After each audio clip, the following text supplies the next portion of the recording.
What's up guys, Chaos Shinobi here.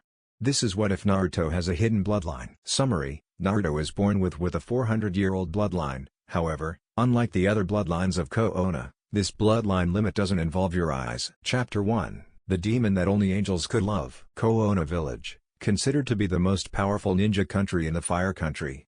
Not only do some of the most talented ninja in the world reside in the village, but another main part of the village's strength came from the clans that resided within it. The two most common known would be the Hyugas and the Uchihas. However, there was one other clan in the village that possessed a bloodline limit. However, unlike the Hyugas and the Uchihas, this clan's bloodline limit didn't come out from the use of special eyes. This bloodline limit was much more unique.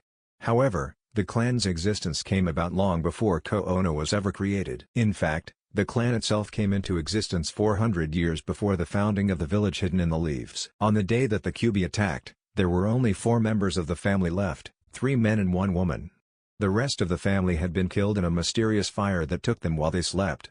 These 4 had not been with the family at the manor at the time. They had all been out on missions for the village when the disaster occurred. And so, on that fateful day for Konoha, the 3 men of the clan left the woman who was on the verge of giving her child birth and went out to try and buy some time for the 4th Hokage to make it to the front lines. The 3 men who had gone into battle died heroically, buying as much time as they could before the other ninja of the village arrived. And as for the woman, well, the woman died giving birth to the one that would become the sole survivor of her clan. And so, she grasped the hand of the man she loved, and begged him to give him a name worthy of her clan whose bloodline limit was a mystery even to the leaders of the village present and past. And so, the 4th Hokage of Konoha let his tears fall as his wife left the world. He looked to the crying child and said, "Uzumaki Naruto, my sons, make your clan proud." And so, as history goes, the 4th sealed the Kyubi into his son, the sole survivor of a clan whose power was a mystery that would not be known until 6 years later. 6 years later, Uzumaki Naruto was hated. He was hated and he didn't know why. At the tender age of 6 years old, he was given cold glares and was cursed by everyone who laid eyes upon him. Only 6 years old, and already Uzumaki Naruto had been beaten nearly to death 4 times. However, on this fateful day, Uzumaki Naruto was about to experience something that would forever change his life. It started out normally. Naruto took a shower and put on his underwear and pants when suddenly a horrible pain shot through his back. Naruto let out a surprised cry and fell to his knees as the pain began to grow stronger and stronger. Naruto arched his back and let out another cry as unknown to him, a tattoo of a sword with angel wings sticking out of it. Naruto fell onto the ground and began to whimper and scream as the painful sensation went from his back to just below his shoulder blades. Naruto curled up into a ball and then let out a blood-curdling scream as 2 giant white wings exploded from his back, sending pure white feathers flying everywhere. Naruto then collapsed onto his stomach and looked up slightly only to see what appeared to be a person clothed in white robes and skin that shined as bright as the sun appear before him. The figure kneeled beside Naruto and said, "You have no reason to fear, Lord Naruto, and the pain you are feeling will soon pass. My name is Gabriel, the Archangel of the Heavens. You will soon fall into slumber, but when you awaken I will come to you and explain what is going on. Don't lose hope, Naruto, you must survive, for the sake of everyone you will come to love." And with those words, Naruto's world went black. As this turn of events was being set into motion, a Chunin guard who was on patrol of the area heard the blood-curdling scream and rushed towards the source of the noise. When the Chunin guard peeked through the window, her eyes went wide at the sight she saw, for he saw the Kyubi container lying on the ground, with large white wings sticking out of his back and pure white feathers were flying everywhere. She watched in a mixture of wonder and confusion as the boy seemed to look up at something before passing out. The Chunin guard watched as the boy's wings disappeared and she quietly entered the house. She cautiously crept up to the boy and saw that he truly was asleep.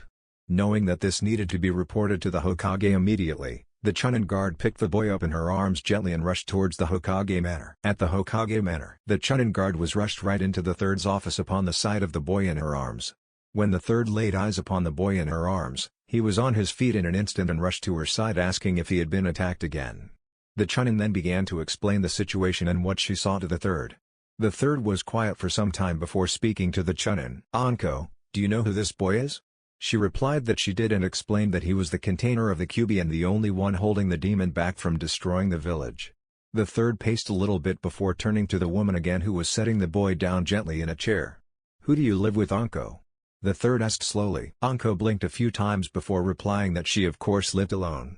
The 3rd nodded again and began to pace back and forth again. "Anko, would you be willing to let this boy live with you? he asked, looking up at her with serious eyes. To say that Anko was startled was an understatement. Why was he asking this of her?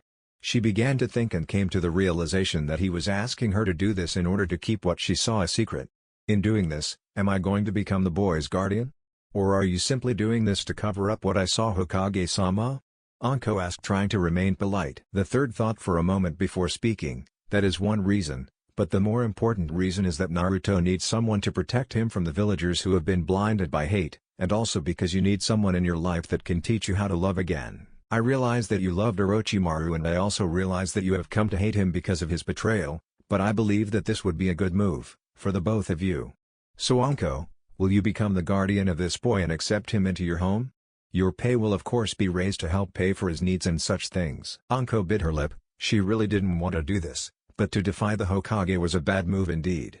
She mulled over her thoughts and then looked down at the sleeping boy, which she decided was a mistake because she thought that he looked far too cute sleeping like he was. And so, she hesitantly agreed and signed the papers to become the official guardian of Uzumaki Naruto under the authority of an older sister. And so it began.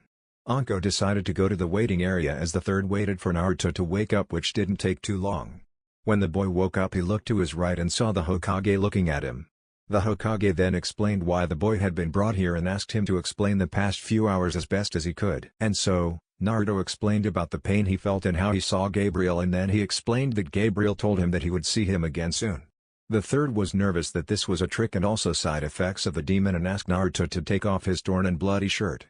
Naruto turned his back and lifted up the shirt, which immediately caught the attention of the Hokage. The Hokage grabbed the boy by the shoulders gently and asked the boy not to move. He then began to examine the tattoo of the sword with angel's wings. He then noticed that cuts from where the wings had supposedly come out were being healed by the Kyubi. The third then quietly asked Naruto to put his shirt back on and then turn around and face him. Naruto complied and looked up into the third's eyes. The third coughed gently before speaking. Naruto, how would you feel about being taken in by someone who can protect you and keep you safe? And maybe even more importantly, show you what the love of family is? Naruto's eyes filled with tears and he leapt at the third, crying out the word yes over and over again. Anko took this as her cue to step into the room. She closed the door a little loudly to get Naruto's attention and he turned to her. As soon as he set eyes upon her, his eyes went as wide as dinner plates and he asked her if she was going to be his big sister. She could feel a tugging in her heart and she gave a small smile telling him yes. He left the arms of the Hokage and leapt into Anko, hugging her deeply and crying into her vest. The third smiled softly as he watched Anko's eyes soften and she wrapped her arms around him, gently whispering comforting things in his ears. The third knew it was going to be interesting, but he knew in the end that this would be the best for both of them. He then instructed them to go gather all of Naruto's things and to get moved into her home. They nodded and left. The third waited until they were gone before thinking about the tattoo on the boy's back. Indeed, he had a lot of research to do, because for some reason, it all seemed far too familiar. And then there was that name, Gabriel. Why did that seem so familiar to him? He knew that today was going to be a long day indeed. Chapter 2, A House Becomes a Home. This is your home? Anko asked in a disgusted voice, looking at the trash that was everywhere. Naruto looked down at the ground ashamed and said, yes, big sister, I used to clean it up, but the villagers would just trash it again, so I stopped trying. Naruto looked up to see Anko shaking with rage. Thinking that Anko was angry at him, Naruto backed away, and when Anko looked at him he raised his hands in a pathetic attempt at defense, waiting to get hit. Anko blinked before realization hit her and she knew that the boy thought she was angry at him and not the villagers. She stepped up to him and got on one knee, her heart tugging again when she saw him shaking and heard him whimpering in fear. She pulled him into a hug and whispered, I'm never going to hurt you, and I'm never going to let them hurt you ever again. Anko blinked away her tears, knowing she had to be strong, and she also resolved to never shed tears again after Orochimaru's betrayal. So she just silently rubbed the boy's back as he shed more tears into her vest. Eventually she stopped and decided that Naruto shouldn't live with what he had, so she declared that they were going to the marketplace to buy him new things. Anko told him to grab only the things he absolutely needed that they couldn't buy and to meet her outside. Naruto rubbed his eyes and nodded as he walked into his room. He picked up an old bag and began to put some things the Hokage gave him when he heard a voice that made him jump. Naruto, do you remember who I am? Naruto spun on his heel and once again saw the glowing person known as Gabriel. You're Gabriel? Naruto asked in a timid voice. The glowing person smiled and said, that's right Naruto, very good. Now listen to me, the reason that you can see me is because it's part of something you have that is very special, and that is called a bloodline limit. I will explain it more to you later, but for now all you need to know is that if you wish to become a strong ninja, look to that woman who is taking care of you. She will lead you on the path to good strength. Now get moving, she'll get impatient. I'll talk with you later tonight, Naruto. And with that being said, Gabriel disappeared, leaving a very small Naruto slightly confused. He then remembered his task and stuffed a few things into his bag before rushing out to Anko, who gave him a smile and put her hand on his back, leading him towards the marketplace. After about 2 hours of shopping and 6 bags full of things later, Anko and Naruto stopped at the Ichiraku ramen stand for some lunch. They sat down and a girl just a little bit older than Naruto came up and asked for their orders. At first Anko thought she was seeing things, but then she noticed that the girl kept looking at Naruto and blushing. The first thing that popped into Anko's mind was that just like her, this girl liked her guys young. After they had finished eating, Anko nudged Naruto in the side with her elbow and told Naruto to introduce himself to her. Naruto didn't understand why, but he decided that he needed to respect his new sister, so he waved at the girl to get her attention. "Do you need something else?" the girl asked sweetly, and Naruto just shook his head before sticking out his hand and saying, "My name's Naruto. What's yours?" The girl blushed slightly before saying, "My name's Ayame Naruto-kun." Naruto blushed at the addition to his name and then told her he would see her around before running to catch up with a smiling Anko. And so with bags in hand they walked back to Anko's house. When they arrived, Naruto was surprised to see that the house was 2 stories high. He looked up at Anko and said, "Your house is really big, sis." Anko smiled sadly at the boy and told him that another person used to live in this house, but that he became a bad person and left the village. To her surprise, the boy hugged her and told him that she was sorry that her friend left. And once again Anko felt her eyes filling up with tears at the kindness of the boy clinging to her leg. It disgusted her that the villagers didn't get to know him better, but she decided that she was going to change all of that. They entered the home and Anko showed him to a room that would become his. She then put the bags down on his bed and showed him around her house. When they arrived in the dojo that was in the back, Naruto looked at Anko with fierce determination in his eyes that almost startled the woman. "What's wrong, Naruto-kun?" she asked, and Naruto simply replied that he wanted her to train him to become a strong ninja. She smirked, feeling her fiery spirit rising up, and told him to go put his stuff away and then she would show him some basic things.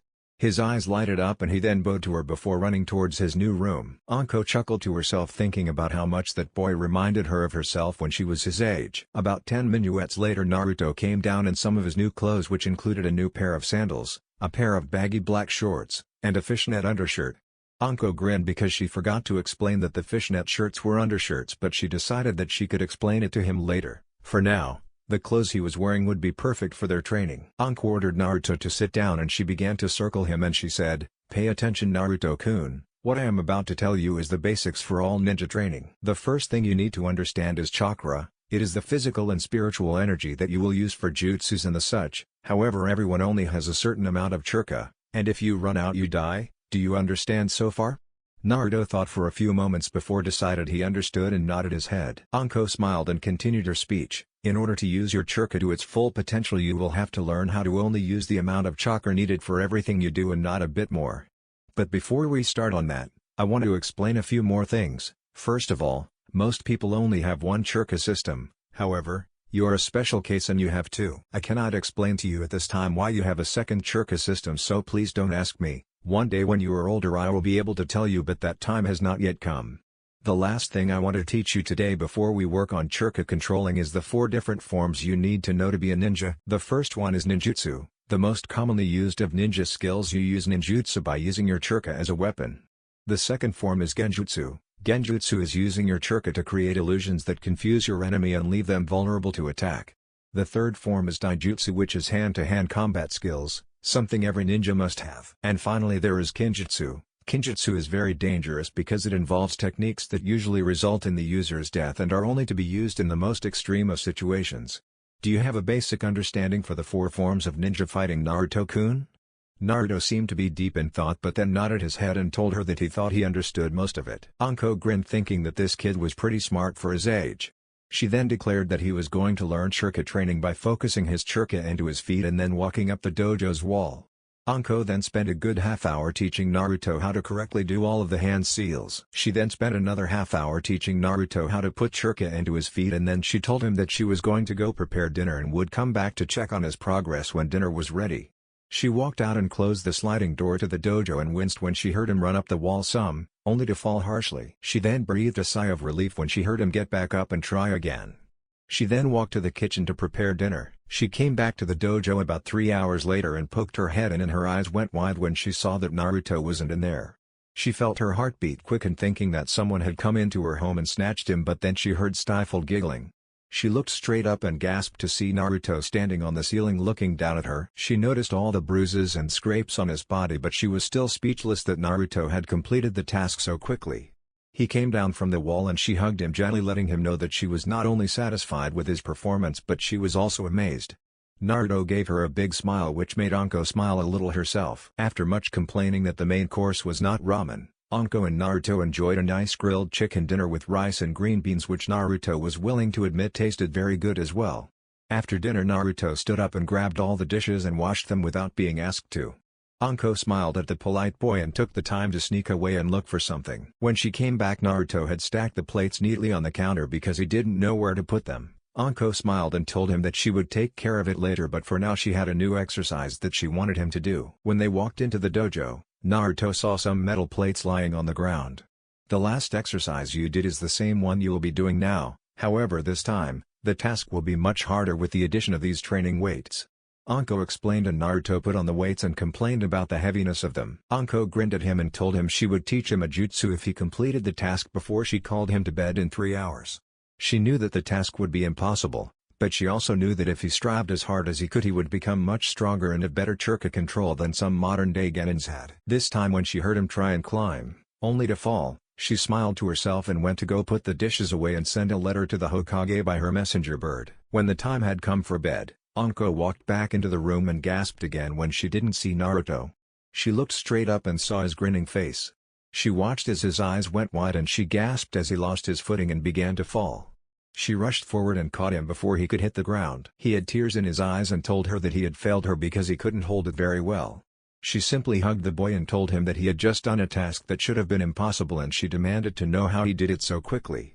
He told her it was because he wanted to learn a new jutsu. She smiled at his competitive attitude and told him that for his hard work she would teach him how to do the basic Bunshin no Jutsu. And so for the next hour, Anko taught Naruto how to mold chakra into a clone. By the time he had it perfected he collapsed from chakra exhaustion and Anko picked the small boy up and took him to his room and placed him in his bed after taking off his sandals. She smiled at him and whispered, "Good night my dear brother," before turning out the light and walking out of the room. While Naruto slept Gabriel came to him and entered into his subconscious. Naruto saw Gabriel and ran up to him. "Hello Gabriel-san," Naruto said politely as he bowed. "Good evening Naruto-kun. Tonight I am going to explain the things I told you about earlier." One thing that Anko-chan didn't tell you is that some very special people have a bloodline limit that is passed down from generation to generation. You are one of those people and your ability is very special indeed. But first I must explain your clan's history. Your clan came into existence about 400 years before Konoha was created. Your ancestor was on the verge of death and cried out for help. He found favor in the eyes of my lord and I was sent down to aid him. From that day on, your family's legacy would continue on with the angels of the Lord. However, about 6 years ago your family was tricked and were killed in their sleep by a horrible man. Only about 4 members of your family survived including your mother. You other 3 family members were killed during the attack of the Kyubi, and your mother died in giving birth to you. Gabriel paused letting the information sink in before continuing. And now on to what exactly your bloodline limit is. For one, if you focus your chakra into your back you can summon and retract a pair of large white wings that you can use to fly. And finally the most important part of your bloodline limit. If you are ever in desperate trouble anywhere from 1 to 5 angels will come down from the heavens and temporarily merge with your body. This will increase your strength by considerable amounts. However, you will not be able to summon us. We will only be able to come to you in your greatest times of need. However, if you ever need to talk to us all you have to do is pray to summon us. Now, as to how we are summoned. As you grow in strength, intelligence, and strength of spirit, you will get more and more tattoos that will appear on your back. When you are in trouble we will come down and merge with your body via the tattoos and we will exit the same way. These tattoos are a gateway for us to come and go as we see fit. Do you understand all I have taught you Naruto-kun? Naruto nodded his head as he continued to digest the information. Tomorrow when you have some free time I will come back and see how your training with Anko-chan is going. And just to let you know, you are going to receive your second tattoo tonight while you sleep, but don't expect it to be easy to get every tattoo. The more you get, the harder they become to obtain. Have a good night Naruto-kun, see you tomorrow. And when it was all said and done, Naruto had a spiral tattoo on his back. When Naruto woke up, Anko had a breakfast of eggs and toast with some bacon on the table. After they had finished eating, Anko told Naruto that she had to go do some patrol work and that she would be back. In the meantime, she told Naruto to perfect his weight exercise and to continue to wear the weights while he did 10 push-ups and 10 sit-ups and then ran around the dojo 10 times. She also told him that every time the exercise became too easy that he needed to 10 more of each exercise, along with anything else that she gave him to do. And so, this kind of training went on for 5 years. Along with the training physically, Anko would send Naruto to the library on treasure hunts to find information to study, which would always eventually lead him to a jutsu scroll. And so when it was all said and done, Anko realized that there was something that Naruto desperately needed to work on, and that was people skills. And so, with the permission of the Hokage, Naruto was enrolled into the Ninja Academy. Anko told Naruto to behave himself and make lots of friends. She then gave him a kiss on the forehead and watched him run into the academy. She turned and saw the mothers of the students glaring at her. She smirked and returned a glare back, fueling it with killer intent that told them not to mess with her brother. And so she went to the Hokage's office, for she had been summoned for an important meeting. When Naruto walked into the classroom, everyone stopped talking and stared at him, making him quite nervous. Iruka cleared his throat and told the class that this was their new student. He then nodded to Naruto, telling him to introduce himself. He took a step forward and said, "My full name is Uzumaki Mitarashi Naruto. Mitarashi adopted me and is my adoptive sister. I am 12 years old and have been going through her training since I was 6 years old. So that is why I am in a graduating class for my first year. I like training and getting stronger, and I also have a special bloodline limit. However, that is information that I don't give to very main people." Naruto looked at Iruka to let him know that he was finished, and Iruka was impressed. "Okay Naruto, please take the available seat in the top corner by those two. Their names are Shikamaru and Choji." Naruto nodded and walked up the steps and shook both of their hands. He then sat down and smiled. He was beginning to think that he was going to make lots of friends here. Chapter 3, Making Friends and Playing with Fire. Naruto walked along the grounds of the academy, watching everyone as they ate lunch. He soon spotted Shikamaru and Choji sitting at a table with 3 other guys. He walked over and asked if he could sit with them. Shikamaru told him it was okay, and so he sat down. "So, I already know about Shikamaru and Choji, but I was hoping to learn a little bit more about my classmates," Naruto said, watching the other boys curiously. "Well, I'll start since no one else seems eager. My name is Inuzuka Kiba and my best friend is my dog Akamaru. My clan specializes in using dogs with their ninjutsu," Kiba said as the next boy went straight into his short speech. "My name is Aburame Shino. My clan specializes in using bugs with their ninjutsu, and it's nice to meet you." When Shino was done, the third boy spoke up. "My name is Uchiha Sasuke. I am the sole survivor of my clan, and as you, hold the power of a bloodline limit which I hope to have activated soon. My goal is to become powerful enough to kill a certain man." Naruto scowled at the boy's attitude, seeing as how he was in the same boat but wasn't power hungry to kill the man. Naruto then stated that it was nice to meet them all and that he looked forward to being their friends, but he wanted to go and meet the girls. The guys all groaned but decided that Naruto needed to learn from himself what the girls were like. Naruto noticed a table where 3 girls were sitting and talking to each other, and so he walked over. 2 of the girls, a pink-haired one and a blonde-haired one, looked up at him and asked him what he wanted. The other girl, who had blue hair and white eyes, just looked at the ground and didn't speak. Naruto gave a soft smile and said that he just wanted to get to know the people in the academy and make some friends. The girls eyed each other before inviting him to sit. Naruto waited for them to tell him about themselves. He watched as the blonde decided to start. "My name is Yamanaka Ino. I like Sasuke-kun and I love to work with my parents at their flower shop." After the blonde was finished, the pink-haired girl spoke up and said, "My name is Haruno Sakura. I also like Sasuke-kun and am Ino's friend and rival in every way." Naruto then looked to the blue-haired girl and waited for her to speak. My name is Hyuga. Hi, Hinata. My family has a bloodline limit like you. Yours?" Naruto then smiled and shook their hands and told them that it was nice to meet them and that he looked forward to being their friends as well. The girls watched him walk away and decided that he was a very nice person and that they would look forward to being his friend as well. Before Naruto could go and meet more people, the bell rang and it was time to head back to class. Naruto finished the sandwich Anko had made him and walked back into the building. When they all sat down, Iruka announced that today was a sparring day and that the fighting would begin once they all got to the training grounds. So one by one, everyone stepped outside and the first match was called for. Uchiha Sasuke vs Uzumaki Mitarashi Naruto. Silently both kids walked out to the ring and got into their fighting stances. Naruto nodded to Sasuke and said, "Don't hold back, because I'm not going to," And I hope that there will be no hard feelings amongst us no matter who wins?"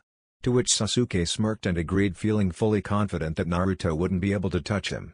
As Iruka waved his hand and yelled out to begin, Naruto lowered both his hands and let them dangle by his sides. Sasuke growled and rushed forward and reached out to punch the boy. When Sasuke's fist connected with Naruto, something strange happened. Sasuke let out a surprised cry of pain as a cut appeared on his left arm. Sasuke tried and tried again to hit the boy, but it only resulted in more cuts.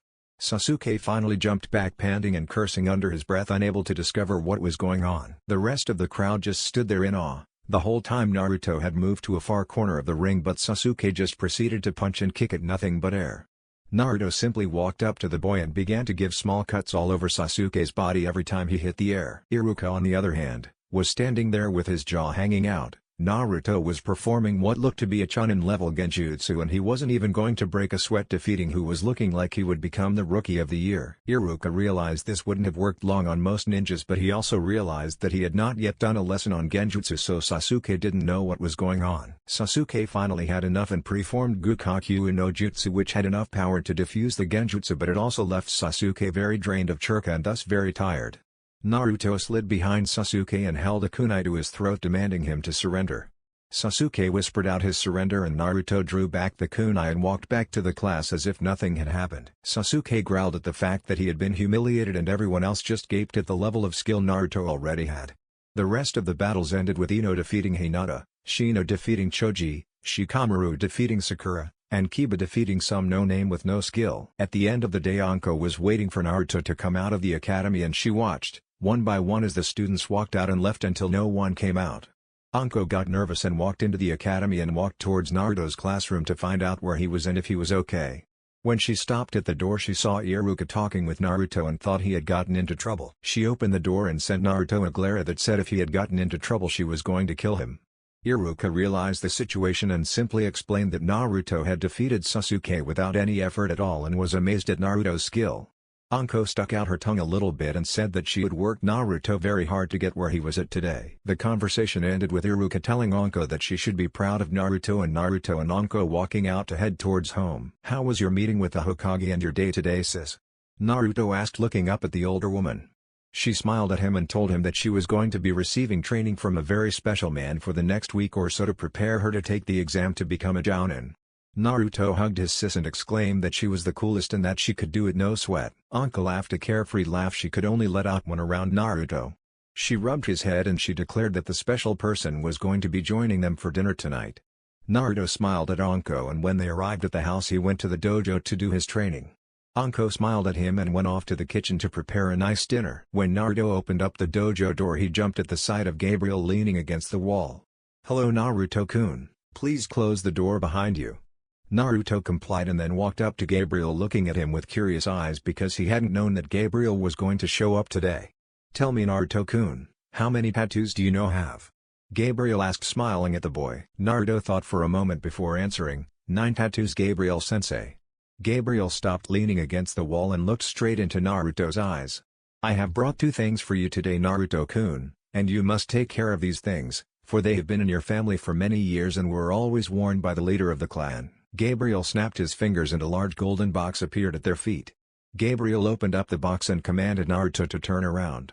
Naruto complied and waited patiently as he heard Gabriel pull something out of the box. Naruto's muscles tensed as he felt Gabriel come up behind him. Gabriel instructed Naruto to take off the weights he was wearing.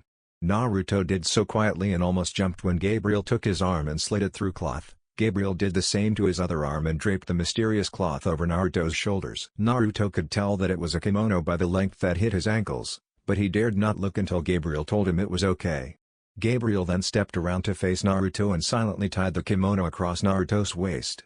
He then stepped back behind Naruto and picked up the last object and told Naruto to turn, and to go down on one knee. Naruto did as he was told and looked up to see Gabriel holding what appeared to be a golden handle to a sword with no blade. "Uzumaki Naruto, the kimono you are now wearing was made by the angels in heaven for your clan. It never gets dirty, it cannot be destroyed, it is made out of a material softer than any on this planet, and that it had the unique ability to become any weight the user wished it to become just by thinking about it. This sword, I gave to the first leader of your clan, and proceeded to hand it down to every leader since, and today, I hand it to you, Uzumaki Naruto. You are the last of your kind. I pray that you use this weapon to protect those you love and that one day I would have the honor to pass down this kimono and sword down to your children when you leave this world." Gabriel then proceeded to offer Naruto the sword with no blade. Naruto gently reached out and grasped the handle of the sword and found it to be surprisingly light.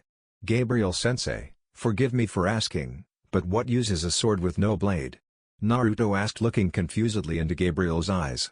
Gabriel told him to rise to his feet and Naruto did so. "Naruto-kun, I want you to think about fire. I want you to think as hard as you can about fire. Imagine fire burning deep inside of you."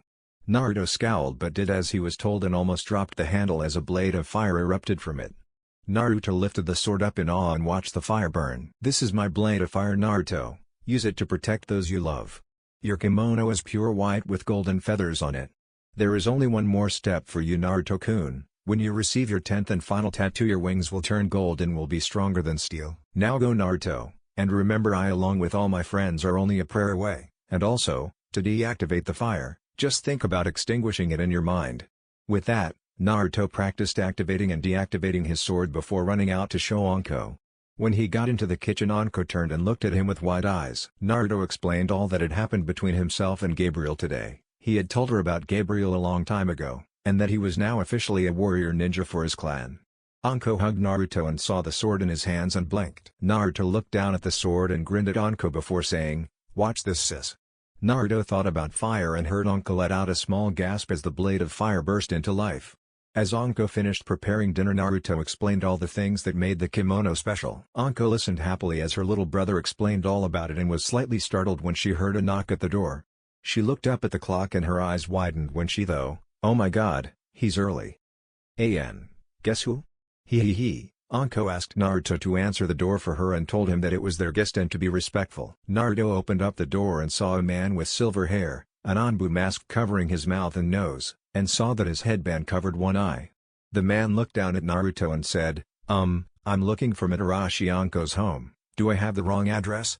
Naruto smiled at the man and said, "Nope, I'm Uzumaki Mitarashi Naruto. Anko is my big sister." The man looked at the boy and the Kyubi container. "Interesting, and what's with the kimono and the bladeless sword?" Naruto smiled at the man and showed him into the living room where he told the man to sit. "So what's your name?" Naruto asked, wanting to know more about the man that was going to be teaching his sister. "My name is Hitake Kakashi, and I'm going to be the one training your sister to become a strong jounin." Naruto eyed the man wearily before smiling again, deciding that he liked the man in front of him. Anko then stepped into the room and bowed to Kakashi slightly and blushed a bit as she told them that dinner was ready. Kakashi thought that Anko wasn't going to be blushing at him after he was done training her, and so, all three of them walked to the dinner table. When they all sat down, Naruto asked if he could pray. Hitake looked slightly surprised that a ninja trainee would believe in God, and Anko smiled and told him that it was fine. Naruto said his prayer and then Anko and Kakashi said, "Amen," to be respectful. Kakashi quietly removed his mask and noticed that Naruto and Anko were staring at him. "Is something on my face?" Kakashi asked while watching the two curiously. Naruto was thinking that Kakashi was a good-looking guy and didn't understand why he covered his face with a mask. Anko was thinking more along the lines of how gorgeous the man in front of her was. The two quickly shook their heads and proceeded to go about eating the nice dinner of fish, rice, and corn. After dinner, Anko told Naruto that he was free to go do whatever he wanted so that she could talk to Kakashi about their training. Naruto declared that he was going out to the library and Anko called out for him to be home by 9 p.m. Naruto walked out of the house and found a place on the kimono where his sword was meant to be placed. He clasped the handle into the clip on the side of the kimono's belt on his left side and he walked down the street towards the library. He noticed the cold glares that villagers were giving him, but he just shrugged it off and continued along the path towards the library. When he passed by the bar, he heard a slurred voice command for him to stop. He just kept walking but was stopped when the source of the voice appeared in front of him. "Hey you little demon, I was talking to you, you should show respect to your elders." Naruto held down a growl and told that man that he was drunk and that he should go sleep it off so that he would feel better. Naruto meant no ill feeling towards the man from the comment, but the drunken man took it as an insult and drove his fist forward to punch the boy. Naruto caught the man's fist in his hand and held it tightly. The man continued to struggle and brought his other hand into a fist and tried to punch Naruto in the kidney. Naruto reached out with his other hand and caught the punch, grasping the man's other fist as well. "Please sir. I don't want to fight you. I'm just trying to go to the library," Naruto cried out in despair, hoping that someone would come and take the man away, but he just saw that the villagers were just going to stand there and watch him. Naruto knew that he could hurt the man because it would be wrong. Naruto let the man's hands go and let the man beat him up. By the time it was over, Naruto got to his feet a bloody mess and watched the man walk away satisfied. The others murmured how the demon didn't even try to fight back and began to wonder if this boy was even a demon at all. Naruto decided that he couldn't go to the library looking like this, so he limped back to his home. When he stepped into the house, Anko gasped and ran to him, and Kakashi just looked at the boy wondering what happened. He stood to his feet and walked up to them. "It's okay, sis. The man was drunk and it wouldn't have been right to hurt him in his state, and no one else wanted to stop him, so I let him hit me until he was satisfied." Anko grasped the boy and hugged him tightly, telling him he was stupid for showing such compassion to such close-minded people. "Does this happen often?" Kakashi asked, and Anko replied that it happened every once in a while but not often. Kakashi's only visible eye showed deep sadness at the thought of this young man being beaten this bad at an earlier age. Naruto excused himself to his room and Anko watched him go worriedly. Kakashi walked up to Anko and whispered, "Does he know about the Kyubi yet?" She looked at him and nodded, telling him that she told him on his 11th birthday when a village threw a bottle which cut his head when it hit. Naruto asked why the wound healed so quickly, and I decided that it was time he knew. Kakashi asked how he reacted and Anko explained that he cried for a while, but realized that he held the burden in order to protect the village and he did so with honor. Kakashi then told Anko to go and check on him and that training would begin tomorrow at 7 o'clock sharp and that she shouldn't be late. Kakashi then excused himself and Anko locked the door behind him before heading to Naruto's room. When she opened the door, she gasped as she watched golden feathers floating everywhere in the room. She looked to Naruto and saw that his wings had turned a shining gold instead of being white. She looked at his back and saw a 10th tattoo on his back, and she knew that the process was complete. She walked through the feathers to Naruto and hugged him gently. Naruto hugged her back and told her that his compassion for that man activated the last tattoo.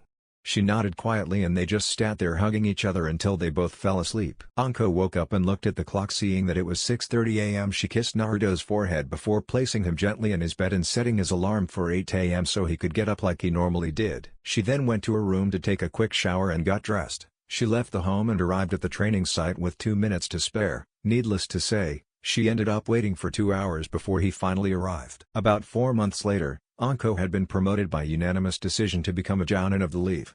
On this very day, Anko was to begin her duties as a Jounin and Naruto was going to take the Genin test. Anko walked Naruto to school and gave him a kiss on his forehead before wishing him luck and disappearing in a whirlwind of leaves. Naruto entered the classroom full of confidence and sat down with his friends. One by one the students were called into the back room and one by one they left. Finally, at the end of the list, Naruto was called in. He smiled at Iruka before bowing. Iruka nodded his head and told Naruto that his task was to create 3 shadow clones. Naruto performed the technique and was given his headband. He tied it to his forehead and stepped back out into the main classroom. All of his friends except for Sasuke and Shino cheered for Naruto when he emerged as the last student to become a ninja of the Leaf. The students were then told that there was a tie amongst who would become Rookie of the Year. Naruto waved his hand and simply stated that it was nothing more than a title and that he didn't want it.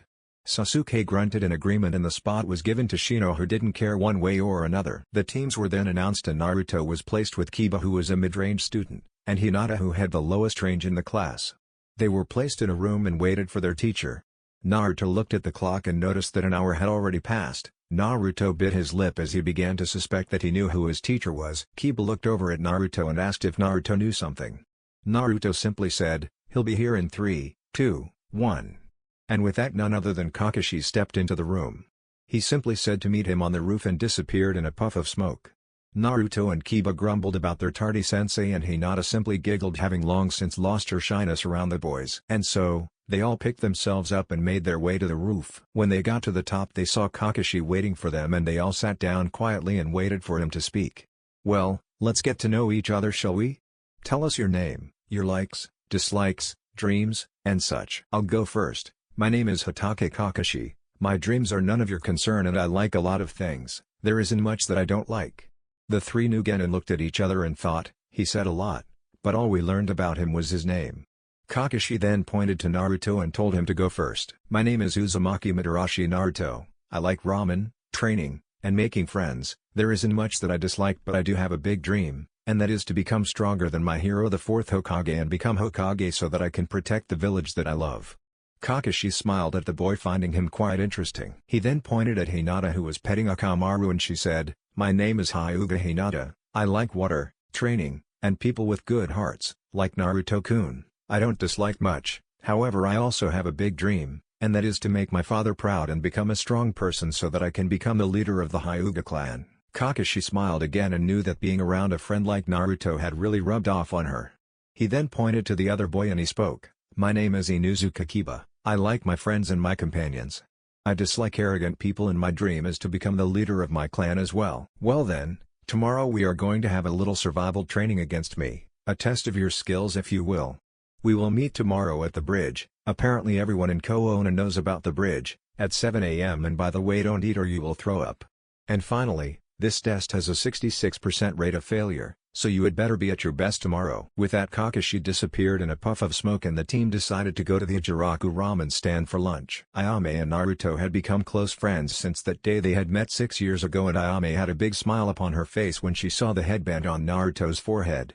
She rushed out from behind the counter, hugged him, squealing that he had become a ninja.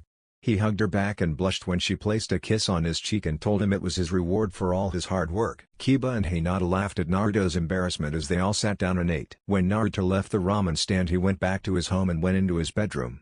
He pulled out a box which contained scrolls of various shapes and sizes. He pulled one out and began to work on a new jutsu that he had come up with. He got so involved with his work that he did not notice when Anko came into his room and walked up to his bed. She wrapped her arms around him and felt him go rigid. She smirked and said, "How did you become again, and when you don't even realize when someone has come into your room?" Her smirk dropped into a smile when she felt Naruto tap his pencil on her side right where her kidney was. "That's my brother." She smiled as she pulled him into a bigger hug out of congratulations. Naruto smiled at Anko and decided that life truly was good. Little did he know what was in store for him tomorrow. Chapter 4, The Ultimate Lesson. Naruto woke up bright and early and hopped into the shower. He chose to take a cold shower to wake himself up, and when he was done he used a small fire jutsu to dry himself off without the use of a towel. He put on a pair of hazy gray shorts and put on one of his fishnet undershirts. He then quietly wrapped the pure white and golden kimono around his body, tying it down firmly. He picked up his headband and looked at it before getting an idea. He closed his eyes and called out to Gabriel. He felt a presence fill the room, but when he opened his eyes he saw an angel that looked nothing like Gabriel. "Who are you?" Naruto asked in a confused voice as the angel bowed to him. "My name is Tobias, I am second in command to Gabriel and I'm your guardian angel. All that simply means is that in your times of great need, I will be the first to aid you, for it is my job to constantly watch you." Naruto gave a respect bow to the angel and asked him a simple question. "Do you think that I could get some of the material that made my kimono to create my headband with?" The angel named Tobias smiled before reaching into his kimono's pocket and pulling out a medium-sized piece of the cloth, handing it to him. Naruto just stood there, mouth open, amazed that Tobias just happened to have the right piece of cloth on him at the time.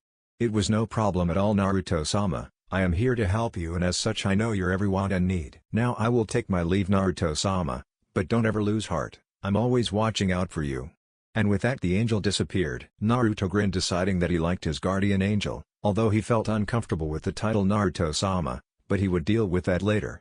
For now he attached the metal plate with Koona's symbol on it to the white cloth and placed it around his forehead. He then ran to the kitchen and had some cereal when his eyes came upon a note on the table. He picked it up and saw that it said, "Dearest Naruto, if you pass Kakashi-sensei's test, then I'll teach you something very special tonight. Your big sister, Anko." Naruto smiled big and then put the cereal and milk away before grabbing his kunai pouch and strapping it to his belt on the right side and his sword in the left clip, walking out the door and making sure to lock it up. As he walked down the street he decided to add 15 pounds to his kimono, putting it at the weight of 115 pounds, which was already much more than he weighed. He wanted to groan as he had to force his feet into steps to keep them from dragging. He hated the weight, but he knew that it was making him stronger and faster. And so he arrived at the bridge a half hour early, only to find Kiba and Hinata already there, and it appeared that they were far too close for normal contact. Naruto immediately hid his Churka presence and dove into the bushes to watch them. He saw Kiba whisper something to Hinata which made her blush, and then he gently took her chin in his hand and kissed her. It took Hinata a moment, but she slowly closed her eyes and began to kiss back. Naruto turned away knowing that they deserved their private time on, so he sat there and pulled the scroll he had been working on out of his pocket along with his pencil and began to work some more. Naruto looked soon decided that he had waited long enough, and so he crawled out of the bushes and brushed himself up before walking up on the bridge. He smiled at Kiba and Hinata who were holding onto each other, and Kiba just smiled back. Naruto had known since they had met that Kiba had a crush on Hinata, and he was glad that both of his friends were in love with each other. And so he sat down next to them, not needing to say a word. And so, Hinata and Kiba fell asleep in each other's arms, and Naruto continued to work on his scroll until Kakashi showed up an hour later. Kakashi gave a yo. And Naruto nudged Kiba, who gently woke up Hinata. "You're late, sensei. Tardiness is not a good virtue," Naruto said simply as he struggled to get back up on his feet. Kakashi noticed this but chose to keep it to himself. He also chose to let Naruto's comment slide by giving the excuse that he got lost on the road of life. Naruto and Kiba simply rolled their eyes, and Hinata giggled. As Kiba and Hinata stood to their feet, their stomachs growled, showing that they were already hungry. When Kakashi looked at Naruto, he could see in his eyes that Naruto defied his orders and ate breakfast.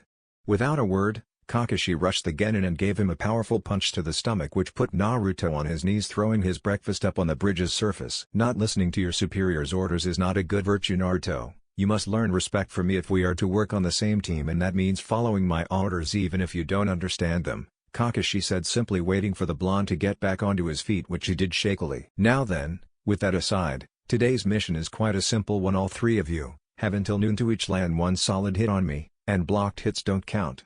It has to be full contact, and I would suggest that you aim to kill if you even want to come close. It is now 9 a.m. You have 3 hours to each land a hit on me. If you do not manage to land a hit on me, then you will go without lunch and you will be sent back to the academy in disgrace. Ready? 3, 2, 1, begin." Kakashi shouted out, and all three genin leapt away to find a good hiding spot. Kakashi scanned the area with his eyes and discovered to his satisfaction that all three genin were very well hidden. Now it was only a matter of one of them gaining the courage to attack. Suddenly, Naruto leapt down from a tree and unsheathed his sword. Kakashi's visible eye widened some with amusement as he said in a sing-song voice, "A sword without a blade is almost as useless as your Naruto-kun." Naruto let out a low grumble and let the fire burn inside of him as the sword's blade of fire burst to life. Kakashi's eye now widened in a show of shock when he felt the killer intent radiating from Naruto. "Don't call me useless," Naruto let out in a soft voice as he rushed towards Kakashi, grasping the sword's handle with both hands and swinging it like a heavy blade. Kakashi simply dodged the attacks with the greatest of ease and said, "The fire blade makes no difference, Naruto-kun, it's too heavy, and yet again, the sword continues to prove its uselessness the same as you." Kakashi knew it seemed cruel to say these words to the boy, but he was trying to make the boy angry enough to show him his secret bloodline limit, which he knew nothing about. Naruto let out another angry roar as he sliced at Kakashi's head. Kakashi simply ducked to avoid the hit, but his eyes widened in shock as Naruto turned the blade with one hand and brought it sweeping back, cutting through him completely. Naruto was shocked that he had hit his teacher so easily, but was even more surprised when his sensei disappeared in a puff of smoke. He began to look around frantically in every direction, trying to find his sensei, when a thought hit him. "Below" was the only thing he could get out before a hand burst from the ground and dragged him down to his neck in the soil. "It was a nice trick, Naruto, trying to make the blade seem heavier than it was to catch me off guard, but your sword handling skills are poor and in serious need of work. However, I am impressed that you managed to destroy my clone. However, you had better figure out how to get out of the ground if you want another chance to hit me." With that being said, Kakashi pulled out an orange book and walked away, leaving a muttering Naruto to his own devices. When Hinata was sure that Kakashi was gone, she rushed out to Naruto and offered to help him out of the hole. Naruto accepted and simply stated, "He thinks he's so smart and so good, little did he know I was weighed down, but next time I will get a good hit on him." With that being said, Naruto picked up his sword and placed it on its clip before looking at a very worried Hinata. "Naruto, I'm going to need your help if I'm going to hit him. I have nowhere near your skill and I can't hit him on my own. Will you help me?" Naruto thought for a moment before saying, "We need to find Kiba. Now, follow me." With that, Naruto entered the bushes with Hinata close on his trail, trying to find their other teammate. Unfortunately for them, Kiba and already rushed out and challenged Kakashi to a great battle. Only the weak speak loudly. Must you be so loud, Kiba?" Kakashi asked lazily as he continued to read the little orange book in his right hand. Kiba and Akamaru both let out a low growl as they charged at Kakashi. Kakashi just continued to chuckle at his little book as he used one hand to dodge all of Kiba's and Akamaru's attacks. When Kakashi had had enough, he put his hands in the sign of the tiger and screamed out, Konoha's most sacred technique, the 1,000 years of pain. And with that, Kakashi stuck his fingers up Kiba's butt and launched him into the air. Akamaru whimpered and ran up to his master. Kakashi began to walk towards his student, but his eye widened in surprise as kunai came out of nowhere and stabbed Kiba right in his leg. Kiba let out a scream of pain and Kakashi looked up to see what appeared to be a grass ninja sitting in the tree twirling another kunai with his right index finger. Kakashi stooped and realized that something wasn't right. He looked at Kiba and immediately noticed that Akamaru was nowhere to be seen. His eye drooped again as he yelled out, "Release!" which dispelled the genjutsu only to find that Kiba and Akamaru were gone. Kakashi smiled under his mask and thought, "Naruto, what a guy." Kiba was pissed, and he was letting Hinata and Naruto know it. Hinata chose to defuse the situation by giving Kiba a small kiss on the lips which immediately calmed him down. "Alright, listen up, Hinata brought this to my attention. Alone, none of us have the skill to hit him. However, if they all work together, they could get him by surprise." Naruto then brought out a scroll he had copied from the library and showed them how to burrow underground using their churka. He explained that their plan was for the two of them to keep underground and get right below Kakashi. Then Naruto would take off his weights and keep Kakashi busy by surprising him with a speedy attack. The two were to wait for an opening in Kakashi's defenses which would be seen by Hinata's eyes and then they would burst from the ground. They would all then use the element of surprise to each land a hit on him at the same time. Kiba and Hinata agreed and began the jutsu which burrowed them under the ground. Naruto then jumped out from their hiding spot and dispelled the weights on his kimono. "Get ready to lose, Kakashi-sensei." Kakashi was about to respond, but could only widen his eyes. Naruto rushed him with a speed that Kakashi was certain that he didn't have before. Naruto began his attack right as Hinata and Kiba got into position. Hinata activated her Byakugan and watched for a lapse in Kakashi's defense. And so as the fight raged on, Kakashi let one hand slide down a little which left his upper body vulnerable. Hinata yelled out, "Now!" And Kakashi looked at the ground shocked as Hinata and Kiba burst from the ground. Hinata aimed for Kakashi's stomach, Kiba aimed for Kakashi's chest, and Naruto aimed for Kakashi's chin. All three fists connected once and sent the Jounin flying towards a tree. Kakashi did a flip in the air and pumped churka into his feet which made him stick to the tree. Kakashi smiled at the three exhausted genin in front of him and said with a happy voice, "You all pass. Not only did you realize that the point of the exercise was teamwork, but you also came up with and executed a surprise attack that even caught me off guard. In celebration, I'm going to take you all to the Ichiraku ramen stand for lunch. But before that, there is something important I have to tell you about being a ninja. Those who abandon their missions are trash, but those who abandon their teammates are lower than trash. I hope that none of you ever forget that lesson." The three looked at him and nodded in respect before heading out to the Ichiraku ramen stand. When they arrived, Ayame ran up to Naruto and gave her usual greeting now of a kiss on the cheek. Naruto blushed and said, "Good afternoon, Ayame-kun." She then gave him another quick hug before running back behind the counter and taking their orders. Kakashi glanced at the girl and knew that she had a crush on the young blonde.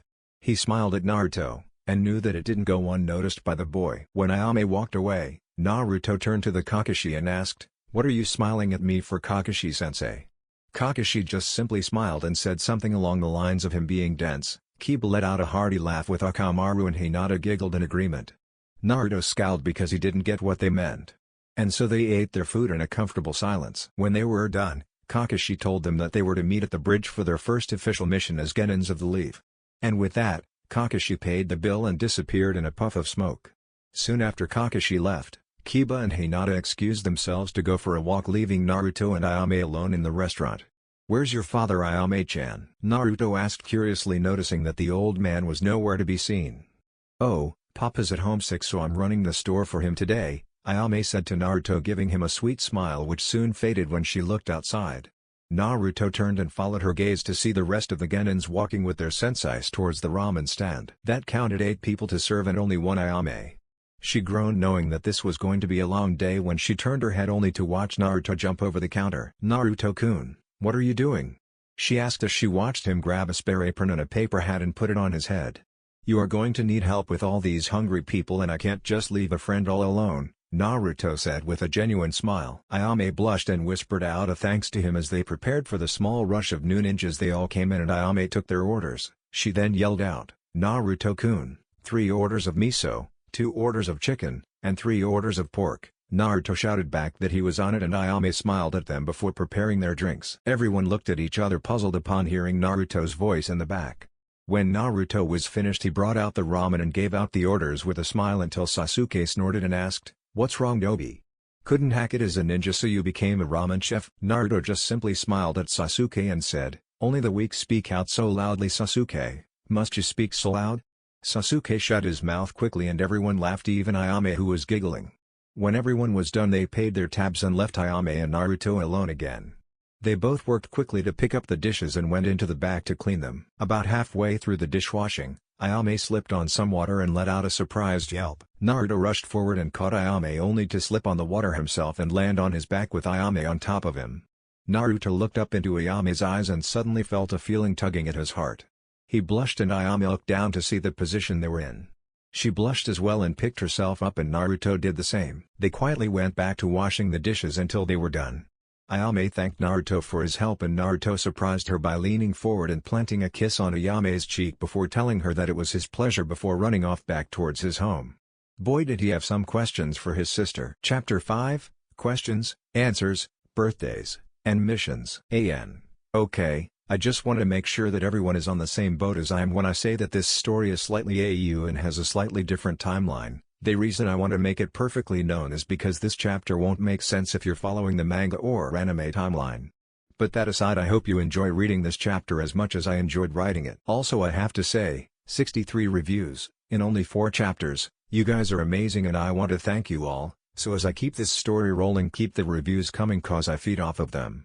And now, on with the show. When Naruto got home, his head was swimming. He let his mind wander back to when Ayame fell on top of him. He just didn't understand what he was feeling. Was there something wrong with him? He sighed as he walked up the steps and went into his room. He sat on his bed and considered going to Anko, but then he stopped to think. Ever since she had become a Joun and she had let her unique side come out and she was a little bit weird. The thought made him momentarily forget about his problems as he smiled, remembering all the memories he had with Anko. He let his mind wander to his 12th birthday. He was walking back home when he suddenly felt the presence of people following him. He knew that he was in danger because the villagers became the most vicious on this day towards him because it was also the anniversary of the demon's attack. He tried to pick up his pace but was blocked when a new group of people came out of the alley and blocked the path. He spun around but saw that he had been surrounded. He looked up to the roofs for a safe place to jump, but saw that some hateful ninjas were prowling along the roof staring him to jump up. Naruto could feel himself getting nervous and got ready to unleash his wings. It was then that he felt a presence jumping at him. He got into a defensive stance but gasped when he saw Anko land in front of him with a kunai in each hand. "Anyone who wants to touch him, is going to have to try to get through me," Anko said in a low growl that dared the people to even try and attack. The villagers screamed out that she had been brainwashed by the demon but still weren't willing to try and fight her. And so they all grumbled and walked away. After that, Anko walked Naruto home and held a small party for him. Just between the two of them, Naruto's thoughts were cut short when he felt cold metal press itself against his throat. Naruto closed his eyes and cursed the fact that he let his guard down in his mind. "Come now, little brother, you disappoint me with your lack of attention.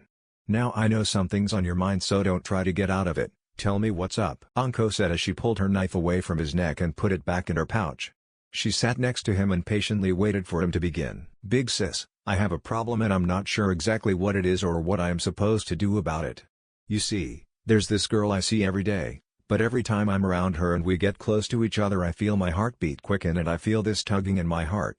I get nervous and I am starting to think that there is something wrong with me." Naruto finished and looked at his sister with wide eyes, who was trying to hide her giggling with her mouth, which only made her giggle worse. "What's so funny, sis? I don't understand. Is there something wrong with me?" Naruto let this out a little louder than he had intended to and it made Anko stop giggling right away. Anko let out a little cough trying to find the right words to say. "First of all, there is nothing wrong with you. Every boy your age begins to get these feelings and it's completely normal. I guess before I try to explain the more complicated things I should first tell you what is going on with your body." Anko took a deep breath and cursed Iruka in her mind for not teaching the kids about these things in the academy. Anko took another deep breath and thought that telling this kid about growing up was harder than any mission she had ever done. She once again cursed Iruka in her mind before going on with the talk. "Okay Naruto, your body is beginning to go through a stage called puberty. In this stage in your life your body will begin to undergo some drastic changes. Perhaps the most important, your body is going to begin to grow, you are going to get taller, and your body is going to conform itself to what it's going to look like until you get old and die. You are also going to begin to grow hair all over your body, especially on your chest and under your arms. Your voice is going to go through an awkward stage that will make your voice swing drastically from going very high-pitched to going to a very low-pitched. When this is over, your voice will be deeper and it will be the voice that you have for the rest of your life." With this being said, she bit her bottom lip hard, feeling surprisingly uncomfortable with the things she was about to talk about. "Okay Naruto, what I am going to tell you next will seem embarrassing, but it is a very important thing for you to know." Anko then leaned into Naruto's ear and began to explain what his manhood was and what it did and what it would do during the stages of puberty. When she pulled back, Naruto had a shocked look on his face and Anko was feeling very uncomfortable but knew that the next part would be the hardest, but that it would all go downhill from there. And so, she took another deep breath and chose her words to explain sex to her young brother. "First of all Naruto, you need to know that what I am about to explain to you should only be put into practice when you find someone you want to spend the rest of your life with. What I am about to tell you will explain how babies are brought into the world. It all begins when a man and a woman fall in love and decide that they want to have children. All those things I told you about your manhood come into play with sex. The man inserts his manhood into the woman and will eventually have what is known as an orgasm. During this process the man will spray out sperm which will attach itself to the woman's version of sperm, which is eggs. When these two connect together they form an embryo which will grow into a child in 9 months and will be born into the world." Anko was fighting as hard as she could not to blush as she asked Naruto if he understood everything she had told him. Naruto slowly nodded his head and Anko hugged him gently. "Now that the tough stuff is over and done with, I will tell you what you are feeling for this specific girl. I believe that you have a crush on this girl. Crushes are usually the starting stages of the process of love. Now don't get me wrong, not every girl you may have a crush on will form into love. Love is special and the girl has to have a crush on you back. However, crushes usually go on dates and that's how they begin to grow closer. Eventually, if you stay with your crush long enough, you will begin to realize that you're in love and love usually leads to the couple getting married. But you're far from that stage and you don't need to be thinking about that far ahead. However, if you're feeling a crush on a girl and you think that the girl has a crush on you back, then you should ask her out. Now come on, let's go get some dinner, okay?" Anko asked, hoping she had taken care of the boy's curiosity. Much to Anko's relief, Naruto nodded his head and they went to eat. Dinner went normally and Naruto surprised Anko by giving her a hug before running off to his room. Anko smiled at the boy's antics and looked over to the calendar on the wall, realizing that his birthday was exactly a week from this day. Anko grinned and began to plot a party in her mind. Naruto, on the other hand, was too busy thinking about a certain girl while lying on his bed to even bother thinking about his birthday. He smiled as he thought about taking his sister's advice and asking her on a date.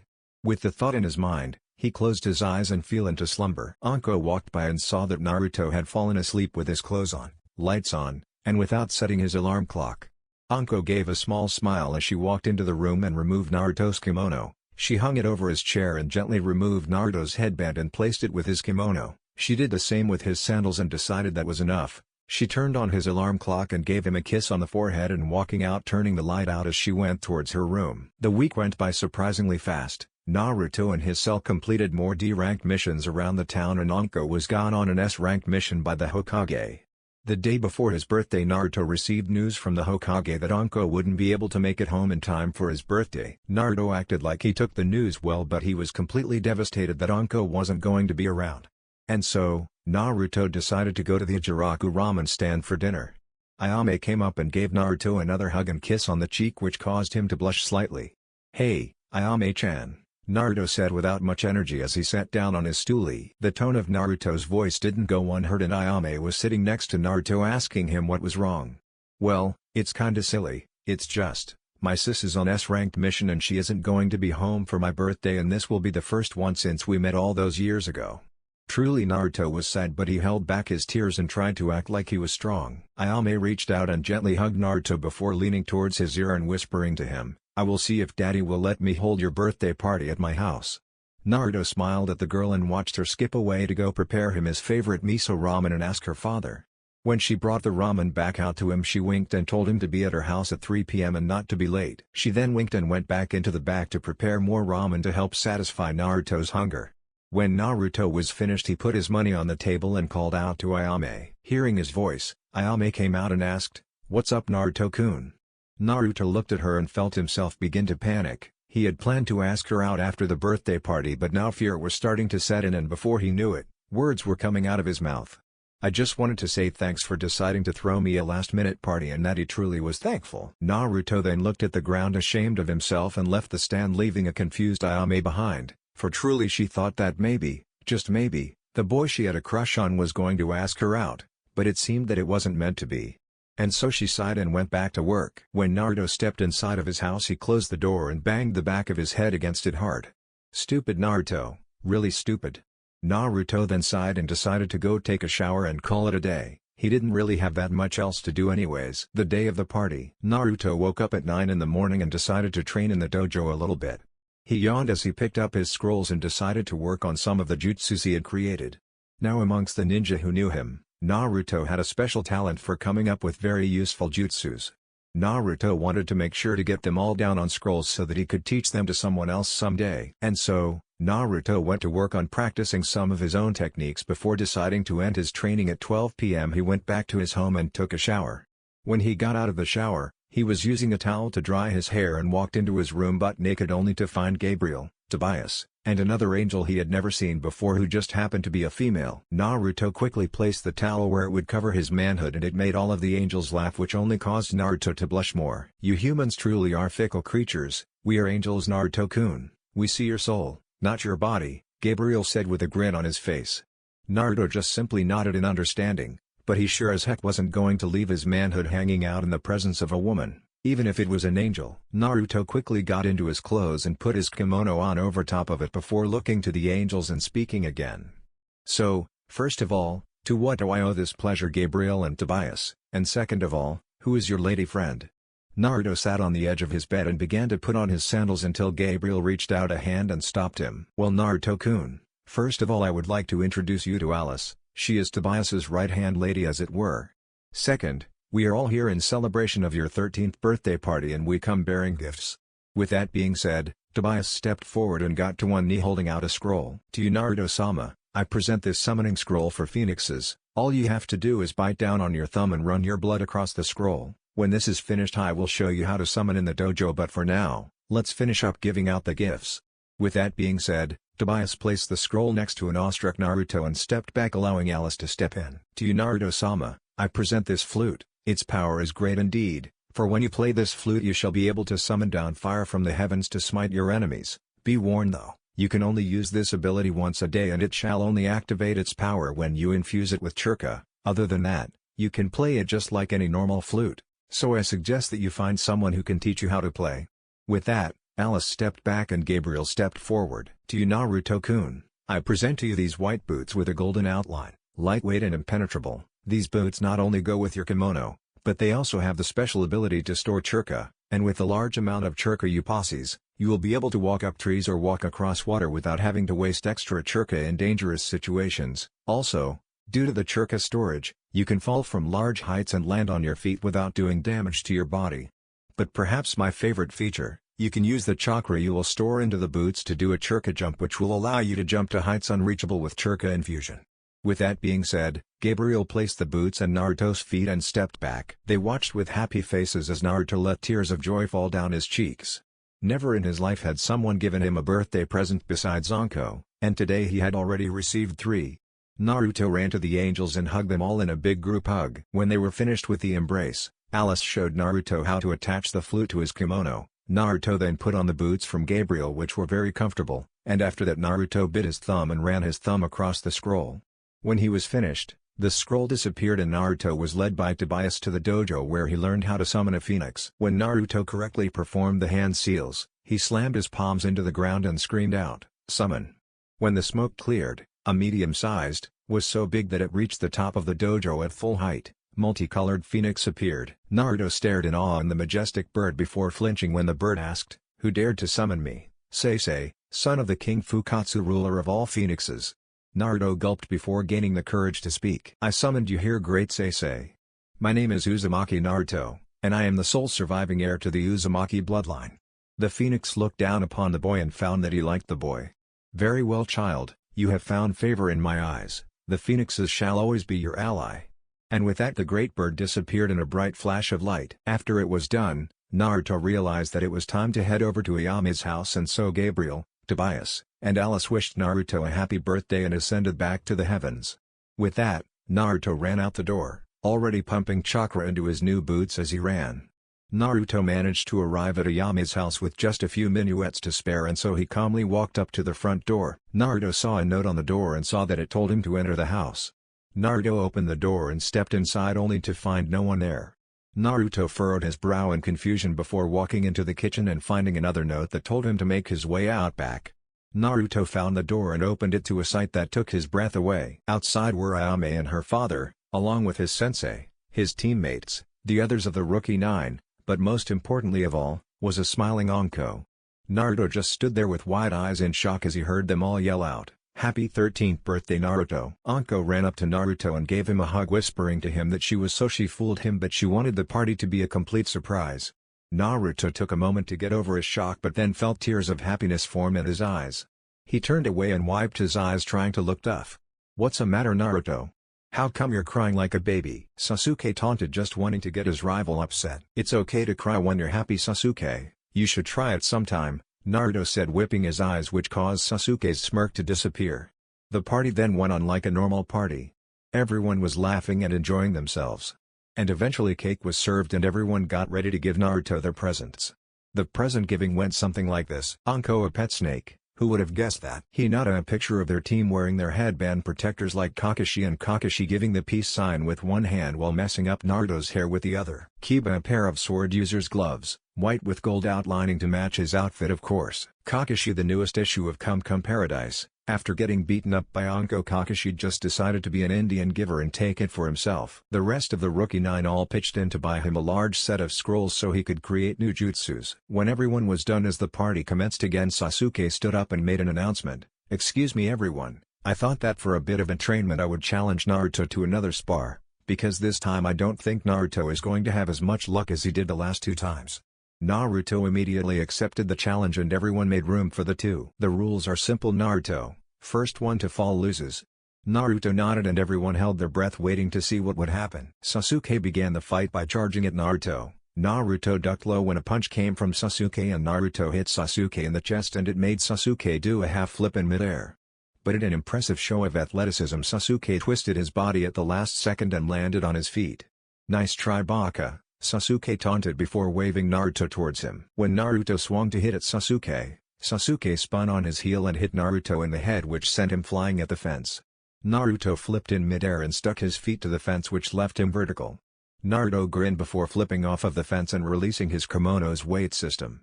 He flexed his arms a bit before staring Sasuke dead in the eyes and saying, "You're going down." With that, Naruto began to make hand seals and screamed out, "Phoenix Flare no Jutsu." With that, a burst of light shot from Naruto's hand and hit Sasuke in the eyes. Sasuke screamed and slammed his palms into his eyes as Naruto rushed up and took him down with a sweeping kick. After a few seconds, Sasuke blinked a few times before being able to see again. He was Naruto standing there holding his hand out to help him up. Sasuke grumbled before taking his hand and getting up. After that incident was over with, Naruto looked around before spotting Ayame peeking out from the left side of the house. She was using her index finger to motion for him to come to her. He smiled slightly and made his way to her. She walked back further the closer her got, and Naruto continued to follow quietly. Soon, Naruto found Ayame sitting underneath of the willow tree, patting the ground gently, telling him to sit next to her. Naruto walked over and sat down, gently looking at her curiously. "Well, birthday boy, it seems that your birthday party is almost over and I have yet to give you my present." Naruto was about to ask what his present was when Ayame let one hand run through his hair as she leaned in and put her lips on his. Naruto's eyes widened in shock. This was his first kiss and he had to say that he rather enjoyed the way it felt. Slowly, Naruto closed his eyes and gently began to kiss back. Ayame decided that he wasn't that good at kissing and that she would have to correct that little flaw. The thought made her blush as they broke apart for air. They looked into each other's eyes and were panting gently from the excitement of the moment. Slowly, Ayame let herself lean into his body and Naruto wrapped his arms around her, cuddling her up gently. Naruto just laid there for a while holding Ayame in his arms until he realized that she had fallen asleep against him. He watched her chest rise and fall with steady breaths and allowed his eyes to take in everything she was, and he had to say to himself, she was a beautiful person. Naruto gently ran his fingers through her hair before hearing a poof sound and seeing Kakashi step out of the smoke. Naruto removed his hand and just looked at his sensei that he could tell had a big grin on his face. Suddenly, Kakashi's expression hardened and Kakashi spoke out in a firm voice saying, "Naruto, an Anbu just stopped by and told me that our team has been summoned by the Hokage for an important mission opportunity and we need to go now." With that, Kakashi disappeared back to the group most likely. Naruto gently shook Ayame awake, watched with awe at how cute she was when she woke up. "Naru-kun, why did you wake me up?" Naruto blushed slightly at the nickname but whispered to her that she had to get up because he had to go see the Hokage. And so he gently helped her to her feet and they walked back out to the rest of the group who was giving them coy smiles. Naruto simply cleared his throat before putting on the gloves that Kiba gave him, wanting to look his best for the Hokage. Anko told Naruto that she would take the rest of his presents home, and with that, Kakashi, Kiba, Hinata, and Naruto all made their way to the Hokage's office to receive a mission that would change their lives forever. Chapter 6, Awakened. Your mission will be a simple escort mission to the country hidden in the wave. This mission should endure for about a month's time. You will be protecting a bridge builder from most likely bandits while he completes a bridge that will link the wave to the rest of the villages. The third Hokage stated calmly, looking at the four ninjas in front of him. He was glad to see the eagerness in the children's eyes but wasn't surprised to see the bored look on Kakashi's eyes. The third cleared his throat and a tall and half-drunken man stepped into the room. "Oi! You're sending these brats to protect me?" The drunken man slurred out, which made Kiba, Hinata, and Naruto all scowl at the foolish man. "Well, they may just be children, but they have a lot of potential and I'm going to be there so nothing will go wrong," Kakashi said, scratching the back of his head, deciding that he didn't like the man that much. "We may be kids, but we have more skill in our right thumbs than you have in your entire body, you stupid drunk." Kiba growled out and Akamaru barked in agreement. The man turned on Kiba and called him a shorty and told him to be respectful to his elders. Kiba was ready to fly off the handle but Naruto and Hinata held him back. Kakashi decided that he needed to defuse the situation, so he told the kids that they would meet at the northern gate at 7 in the morning and that they shouldn't be late. After Kiba clammed down, they all left and the drunken man followed suit. "Kakashi, there is something else I wish to ask of you," the third stated calmly, and it caught Kakashi's attention. "You of course know of the Ichiraku ramen stand?" Kakashi simply nodded, not sure where this was going. "The owner of the restaurant requires supplies that he once picked up from the wave because one of his family members lives there and will give him the supplies for cheaper. He has asked that his daughter be accompanied by a ninja team for protection, and I was wondering if you think your team is ready to handle a double C ranked mission." The third finished and watched Kakashi with careful eyes. Kakashi thought for a moment before declaring, "I am confident that my team can handle protecting the bridge builder and Ayame-chan at the same time," Kakashi said, smiling with his eye. The third nodded and gave his thanks to Kakashi. He then dismissed him and Kakashi disappeared in a cloud of smoke. The third smiled very happily, primarily because he was glad that Naruto could now live a normal life. He pulled his file on Naruto and then his smile disappeared. He still had yet to discover anything about Naruto's bloodline, and the third decided that he would have to have a chat with Naruto to see how much he knew. Back at Anko's house, Naruto stepped into the house and saw Anko sitting at the kitchen table holding Naruto's pet snake, letting it wrap around her arm. Anko looked up at Naruto as he entered the kitchen and smiled at him, and he gave a genuine smile back. Naruto sat down and his smile quickly faded away and Anko eyed him curiously. I'm going to be going on a month-long C-ranked mission to the village hidden in the wave, sis," Naruto said with his head bowed slightly. Anko's eyes softened and she got up and walked behind her brother, wrapping her arms, snake and all around him, pulling him into a hug. "You're going to do just fine, and you'll be back here safe and sound before you know it," Anko whispered into his ear gently, and Naruto found great comfort in it. He closed his eyes and whispered out a "yeah." But Anko knew exactly what Naruto was thinking about. "Naruto, you have to have your mind clear when you leave. Thinking of home and the people here will cloud your mind and not only jeopardize you, but it will also jeopardize your team who is relying on you for support. Do you understand me?" Naruto opened his eyes and nodded slowly, which appeased Anko. "But for now, let's get some dinner in you and then I want you to go straight to bed. You have an early day tomorrow," Anko said with a smile on her face. Naruto nodded in agreement and so they went out preparing dinner and eating. After they were done, Naruto went straight to bed, but he just couldn't shake the thoughts of Ayame out of his head. The next day, when Naruto arrived at the gates, he found to his surprise that everyone else was already there. "I'm sorry if I'm late, but my house is on the other side of town." Kakashi waved him off and told him that he was right on time, but they had to wait for one more person. As they waited, Kakashi looked at Naruto, who wasn't carrying a travel pack but rather a large scroll on his back. "Aren't you missing some vital equipment, Naruto?" Kakashi asked, eyeing the boy with an annoyed look. Naruto patted the scroll and told Kakashi that Anko showed him a jutsu where he could store things inside of a scroll. Kakashi smiled once again with his eye and said, "Our final person has arrived." Everyone looked up to see Ayame running up the hill with a pack on her back. Even though Ayame was out of breath, she managed to get out in between pants. "I'm sorry, I'm late." Kakashi just simply patted the girl on the back and said, "It's okay, Ayame-chan. Everyone listen up. Ayame is coming with us to pick up supplies from a family member in the Wave Village. Our mission has been bumped to a double C rank mission, otherwise known as a V ranked mission, because now it's our job to protect 2 people instead of just 1. However, I have faith in you 3 and I know you can do it." Kakashi then turned and the gate opened. Kakashi began to walk and everyone followed suit. Little did any of them know what was in store for them. Kiba and Hinata took the front of the group, Kiba to use his good tracking scenes, and Hinata to use her Byakugan. Kakashi and Kazuna took the center and Naruto and Ayame took the back. They walked in peaceful silence until they made their way to the boats. Kakashi paid for their tickets and they were all put on a small boat. They floated through the mist for a few hours and remained quiet under the orders of Kakashi because they were currently in mist-controlled territory. Eventually, they reached the foundation of the bridge and were amazed at its size. They all stepped off of the boat and made their way to the top of the bridge where Kazuna said his people would be working on the bridge at this very moment. Suddenly, Akamaru began to whine and Kiba began to shake slightly. "I smell blood, Kakashi-sensei," Kiba stuttered out, and judging from Kiba's reaction, he smelled a lot. They quickly and quietly reached the top and the sight they saw required Naruto to put his hand over Ayame's mouth to keep from screaming. The workers' bodies were lying everywhere. All of them had been cut in half. Kakashi let his visible eye roam over the entire bridge before sensing danger. Everyone on the ground. Kakashi screamed out and everyone went flat on their bellies with just enough time to watch a massive sword fly right past them and get stuck in a stabilizing beam of the bridge. Suddenly, a figure stepped out of the mist by the sword and pulled it out. "Kakashi of the Sharingan, I presume?" the rough-looking figure asked, pulling the sword out of the beam. "Zabuza, Demon of the Mist, and an S-ranked missing nin in the bingo book if memory serves me right. Hinata, Kiba, Naruto, you 3 protect Kazuna and Ayame. This man is in a league that you aren't ready to face," Kakashi said calmly as he pulled up his headband and revealed the Sharingan eye. "Easy, easy Kakashi, let's make this game a little bit more exciting, eh? Haku, come out of hiding, change of plans, I want you to kill the brats and take out the target. The other girl I leave to your digression, but if she's a threat, kill her." When Zabuza finished speaking, a boy stepped out of the mist that looked more like a girl.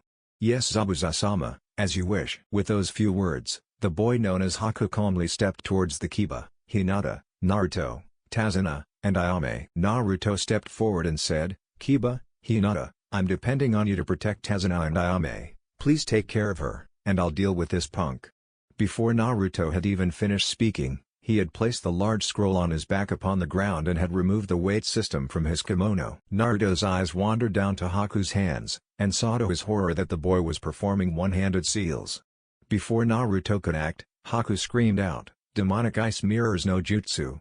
And both boys were surrounded in a dome of ice mirrors. Naruto watched cautiously as Haku entered into the mirrors and saw that his image appeared on every mirror. Naruto went to reach for his sword, but was reduced to letting out a pain scream as thick needles penetrated his skin all over his body. Naruto then began to try and pull the needles out, but it only resulted in more needles entering into his body. Naruto let out a horrible scream as he fell to his knees. Naruto could see Haku rushing for him and whispered, "Too fast." Before Haku's fist hit Naruto square in the face, sending him crashing through the mirror and tumbling across the ground a few times before coming to a stop on his belly. Naruto groaned as he began to force his body to rise on his feet, but Haku came out of the mirrors and stood before Naruto pulling out some needles. Ayame screamed out to Naruto and ran forward with Hinata screaming out her name, not being able to reach out and stop her. Everything went dead quiet as the sickening sound of metal-piercing skin ringed out through the air. Meanwhile, with Kakashi and Zabuza was in deep trouble. It seemed like every move he tried to perform, Kakashi was one step ahead of him. Zabuza then decided that it was time to use his sword instead of jutsus. Zabuza pulled off his sword and began to swing it at Kakashi. Kakashi began to dodge, but was too late to act when Zabuza kicked him in the chest. The force sent him flying into the water below. As Kakashi rose to the top, his eyes widened in shock when Zabuza appeared behind him doing hand seals before saying, "Water prison no jutsu." With that, Kakashi was stuck inside of a ball of water and Zabuza said with a sneer on his face, "Now you can listen as my student rips your students into pieces." No sooner had Zabuza finished speaking, did screams fill the air followed by the sound of metal piercing skin and a deathly silence. Back with everyone else, Naruto got to his knees and looked up to see Ayame standing in front of him with her arms stretched out as far as they could. Naruto's eyes went wide with fear and shock as he saw needles sticking through random parts of her body, including her neck. Naruto could only gasp and Ayame turned her head slightly and said, "Naruto, I love you, please, don't die." And with those words, Ayame fell into Naruto's arms and went limp. Oh God. Oh God, please no. No. Ayame. Ayame, stay with me. Please. Ayame. Wake up. Oh God, please Ayame, wake up. Please, oh God, don't leave me behind. Ayame. Naruto wailed out in pure agony as his body hunched over the body of the girl in his arms. That wouldn't have killed a ninja, however, it was more than enough to kill a civilian like her. But she was courageous and she died a brave death. Truly she would have made a fine ninja. Haku began, but was stopped by fear when he felt killer intent flowing off of the boy in front of him like nothing he had ever felt before. Kid, I will take the life of the boy who took her life away, just give me your body and I will destroy him. The great Kyubi said from the deep confines of his prison. Naruto only thought for a moment before saying, take his life, do whatever you have to do, you stupid fox. With those words, Naruto began to change, his claws and teeth sharpened and enlarged and his eyes became yellow slits. The Kyubi was free, and he only had one thought in his mind, to destroy the boy in front of him who was shaking in fear. Back with Kakashi and Zabuza. Kakashi closed his eyes tightly and balled his hands into tight fists and shook with sorrow at the sound of his students' wails of sorrow. Zabuza simply chuckled and said, your pain has only just begun, Kakashi. But then, Zabuza and Kakashi both felt shock hit their systems at full force when they felt demonic power rising off of the bridge. Naruto, no, Kakashi whispered in fear, thinking that he may have lost one of his students in darkness forever. With everyone else. You took her away, my happiness, my reason for living, you snatched her life away. Now you will suffer for what you've done. Naruto/Kyubi said with hate dripping off of every word. With that being said, Naruto/Kyubi rushed forward at amazing speed and grasped the boy by his face and slammed his body down into the ground. Kiba grabbed Hinata and pressed her against his chest so she wouldn't have to watch as Naruto lifted up Haku and slammed him back down into the ground over and over again. Kiba didn't understand what could have caused this sudden change in Naruto's power. Kiba began to think that it was his bloodline limit, but he knew that whatever it was, Naruto was going to take that boy's life if his onslaught continued. Soon, Naruto/Kyubi finished slamming the boy into the ground and dragged him by his face to the edge of the bridge and lifted his body over the edge. Zabuza and Kakashi watched in horror as it seemed that Haku was about to meet a terrible end. In the heavens, a struggle had been going on between a frantic Tobias and a calm Gabriel who had been holding him back. Tobias. I couldn't let you go before because we had to wait until the most dire need arose, you know that, but now, I'm going to release you. Now go, Tobias, go now and save Naruto before the Kyubi and the darkness consume him whole. With that, Gabriel let go of Tobias and Tobias flew down towards Earth as fast as he possibly could. Just as Naruto/Kyubi was about to drop Haku off of the bridge towards his death, Tobias entered into Naruto through his clan seal and pushed the Kyubi back into his cage. The killer intent faded away and was replaced by a feeling of calm power. Hinata tried to use her Byakugan, but she immediately cut it off and clutched at her eyes, screaming in pain. Hinata. What's wrong? Kiba cried out in surprise as he knelt by Hinata's side, pulling her into a protective embrace. His chakra, it's changed. It's so bright. It's as if the sun itself was his chakra, Hinata whispered out as she slowly regained her sight. They watched in awe as Naruto set down Haku and said, you took Ayame's life, but shedding your blood coldly would be below me. However, you can watch, as I take down your master in front of your helpless eyes. In that way, you will feel my pain. With that, Naruto jumped off of the bridge and landed on the water with a strange calm power pulsing over him. Zabuza smiled with evil glee as he formed a water clone and sent it at Naruto.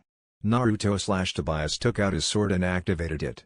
The clone pulled out the giant sword and swung down to cut the boy in half. Naruto/Kyubi grasped the sword with both hands and stopped the blade in a parry movie. The clone continued its onslaught of attacks and Naruto was forced to remain in a defensive position. He decided that he really needed to learn how to handle the sword correctly. The clone suddenly disappeared, which caused Naruto to look at the real Zabuza with careful eyes. Your sword skills suck. You disappoint me, boy, as does Haku. To think that he would lose to someone as pitiful as you. It's a good thing he killed that little girl, otherwise I might have had some fun with her before ending her pitiful existence.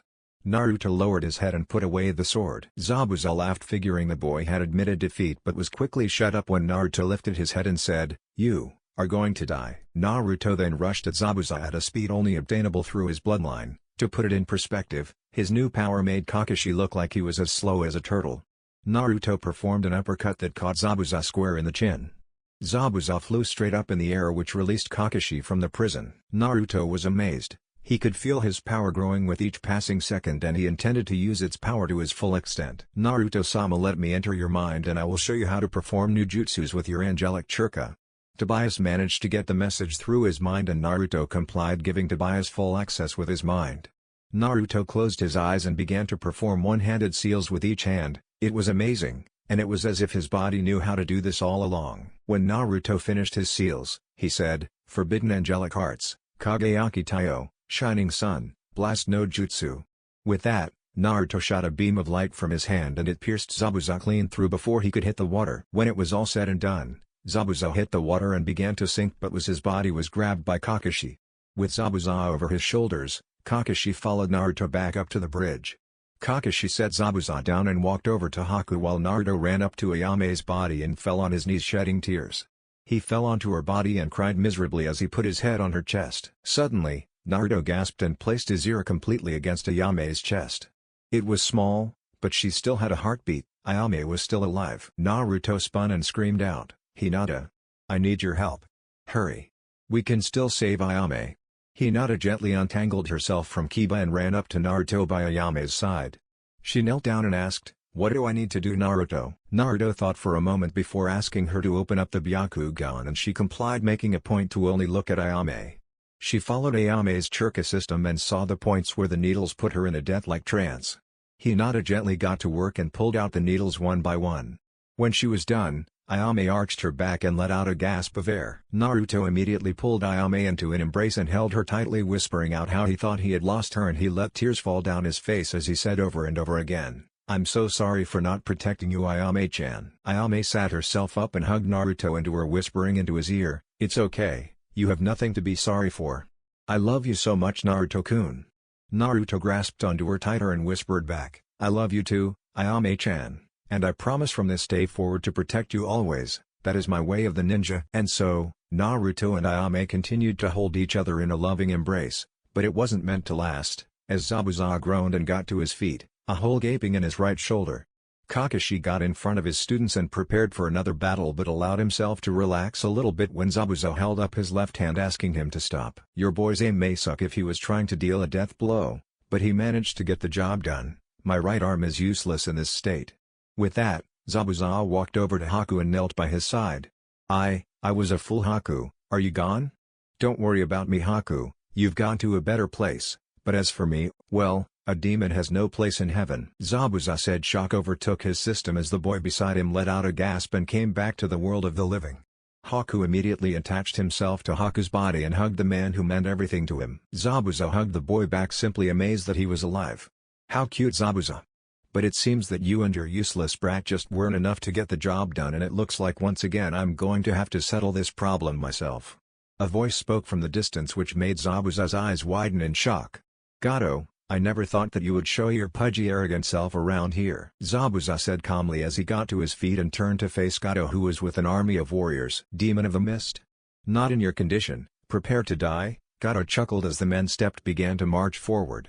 Haku, live on. And please forgive me for having to what I must to set things right. Maybe one day I will see you in heaven. Until then, farewell, Haku. With that, Zabuza put his sword in his left hand and leapt next to Gato. The soldiers stabbed their weapons all over Zabuza's body, but it mattered not, for Zabuza completed his mission by clamming the head of Gato before he fell and died from his wounds. Haku screamed out to Zabuza and tried to move his body in vain. And so Haku wept for his teacher, the one who saved him, his everything. Naruto went to Haku's side and said, I am sorry for all that has happened, but I promise with the power given to me by my bloodline limit that I will avenge your master's death. With that, Naruto walked towards the army and pulled out a scroll. Naruto bit into his thumb and slid his blood across the scroll. He then performed the necessary hand seals and screamed out, Summon. The army shrunk back in fear as a white phoenix with blue-tipped feathers appeared and landed on the bridge, staring the army down.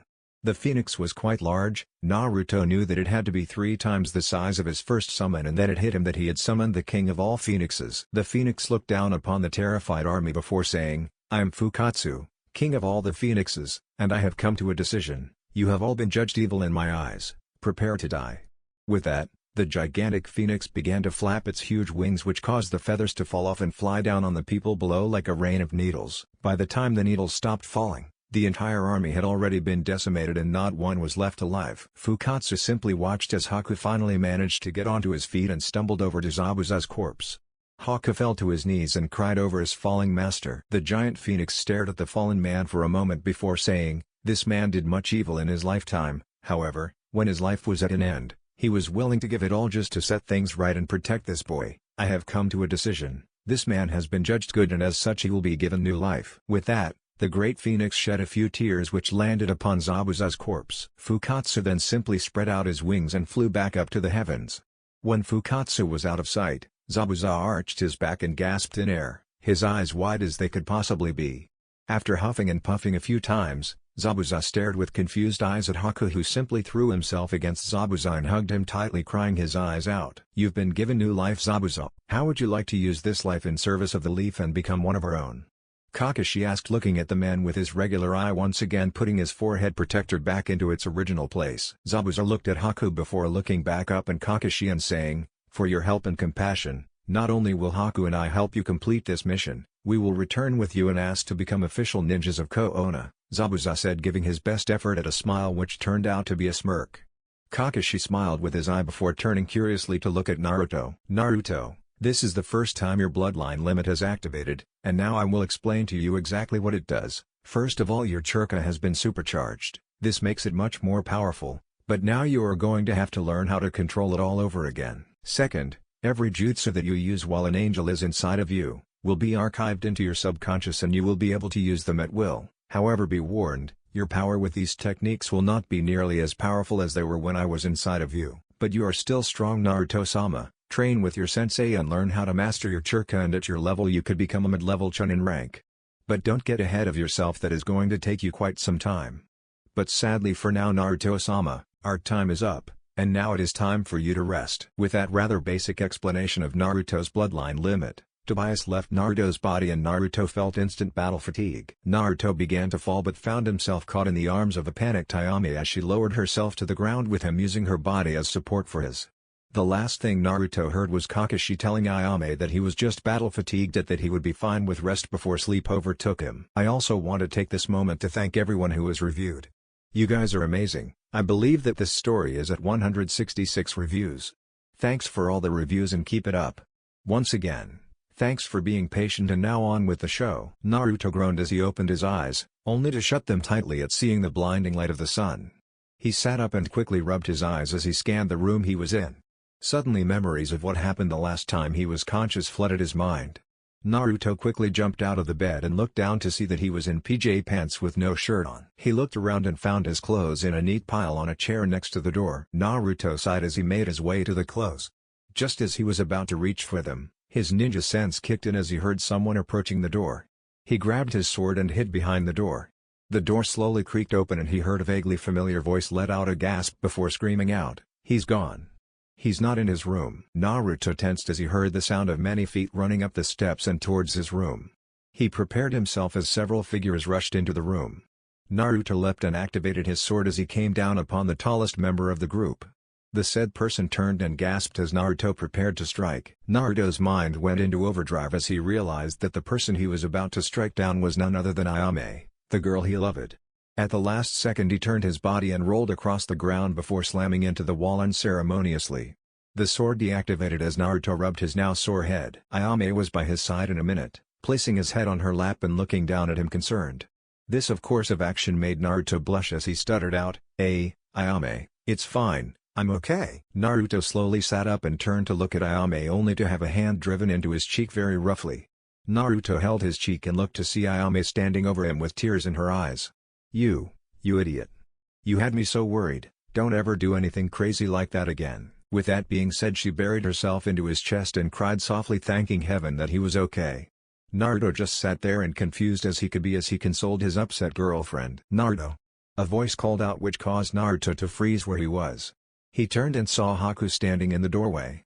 Naruto gently let go of Ayame and was on his feet in an instant, staring the boy down. Everyone watched nervously as the tension in the room grew to strangling levels. "Haku, I apologize for going berserk on you, I pray you are in good health." Everyone let out the breath they were holding as the tension instantly dissipated. "No, Naruto, it is I who most apologize, I almost took away the life of the one you loved."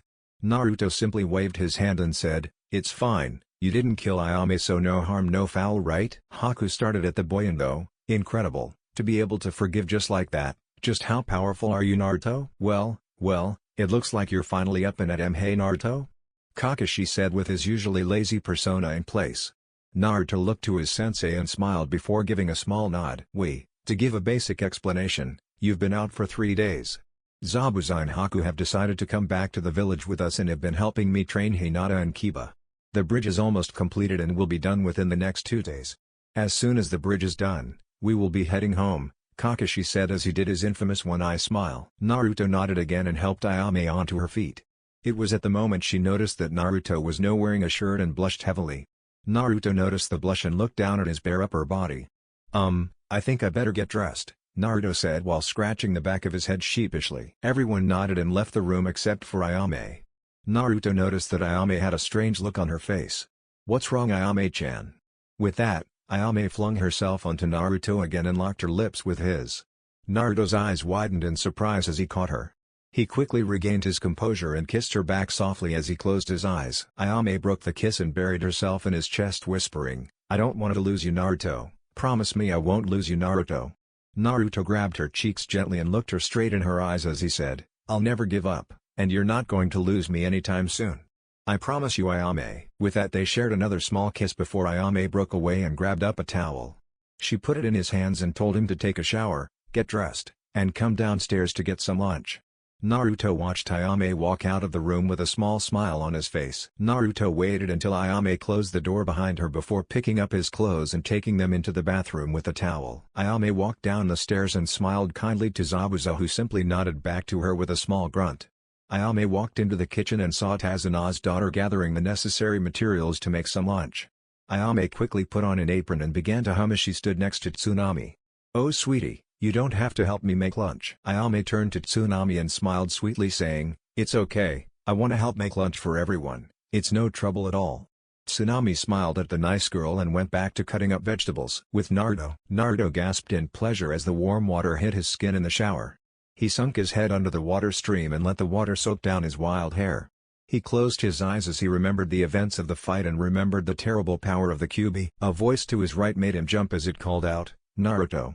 Naruto spun around to see Gabriel standing there with Tobias and Alice standing there with serious looks on their faces. Hey guys, what's up? Kyubi, you must stay away from him, Naruto. You must not use his power and you must not allow hate to overpower your emotions on the bridge like you did. I say these harsh words for your safety, Naruto. That demon is the most dangerous demon of them all, and to boot he is very tricky. I sense a terrible feeling coming from the seal and I fear that if he is released again something bad will happen to you. You must promise me, Naruto. You must promise me to stay away from the Kyubi, Gabriel said with a very serious tone. Naruto nodded and looked guilty at the fact that he let himself fall into senseless rage. Gabriel saw this and said, Naruto, listen to me. Your acts, although foolish, were honorable. You simply wanted to protect the people you love. And although you almost fell into hate and despair, we managed to pull you out just in the nick of time. So basically, don't beat yourself up. Now that you know not to make the same mistake again, you learn from the incident and move on. Naruto gave a small smile and nodded again before seeing someone small hiding behind Gabriel, Tobias, and Alice. Hey, who's that? Naruto asked curiously. Gabriel gently grabbed a small girl and brought her out from behind him.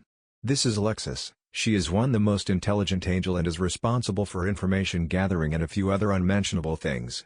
The girl bowed slightly and Naruto did the same, letting the water pelt down his back. To keep this short as to not raise the suspicions of your friends, the Chunin exams are coming up for the ninja villages and you are going to need training. I already know that your teammates are going to train with their families and that your sensei is going to be helping train the Uchiha child who just recently activated his Sharingan bloodline limit, Alexis said before taking a breath and continuing. We wish to take you on a training trip to teach you some skills to help make you stronger, as well as teach you absolutely perfect chakra control, strength conditioning, and speed conditioning. Alexis finished speaking and Naruto's mouth was hanging open. Sure, the training will be awesome, but I have only one request, Naruto said watching as all eyes turned on him.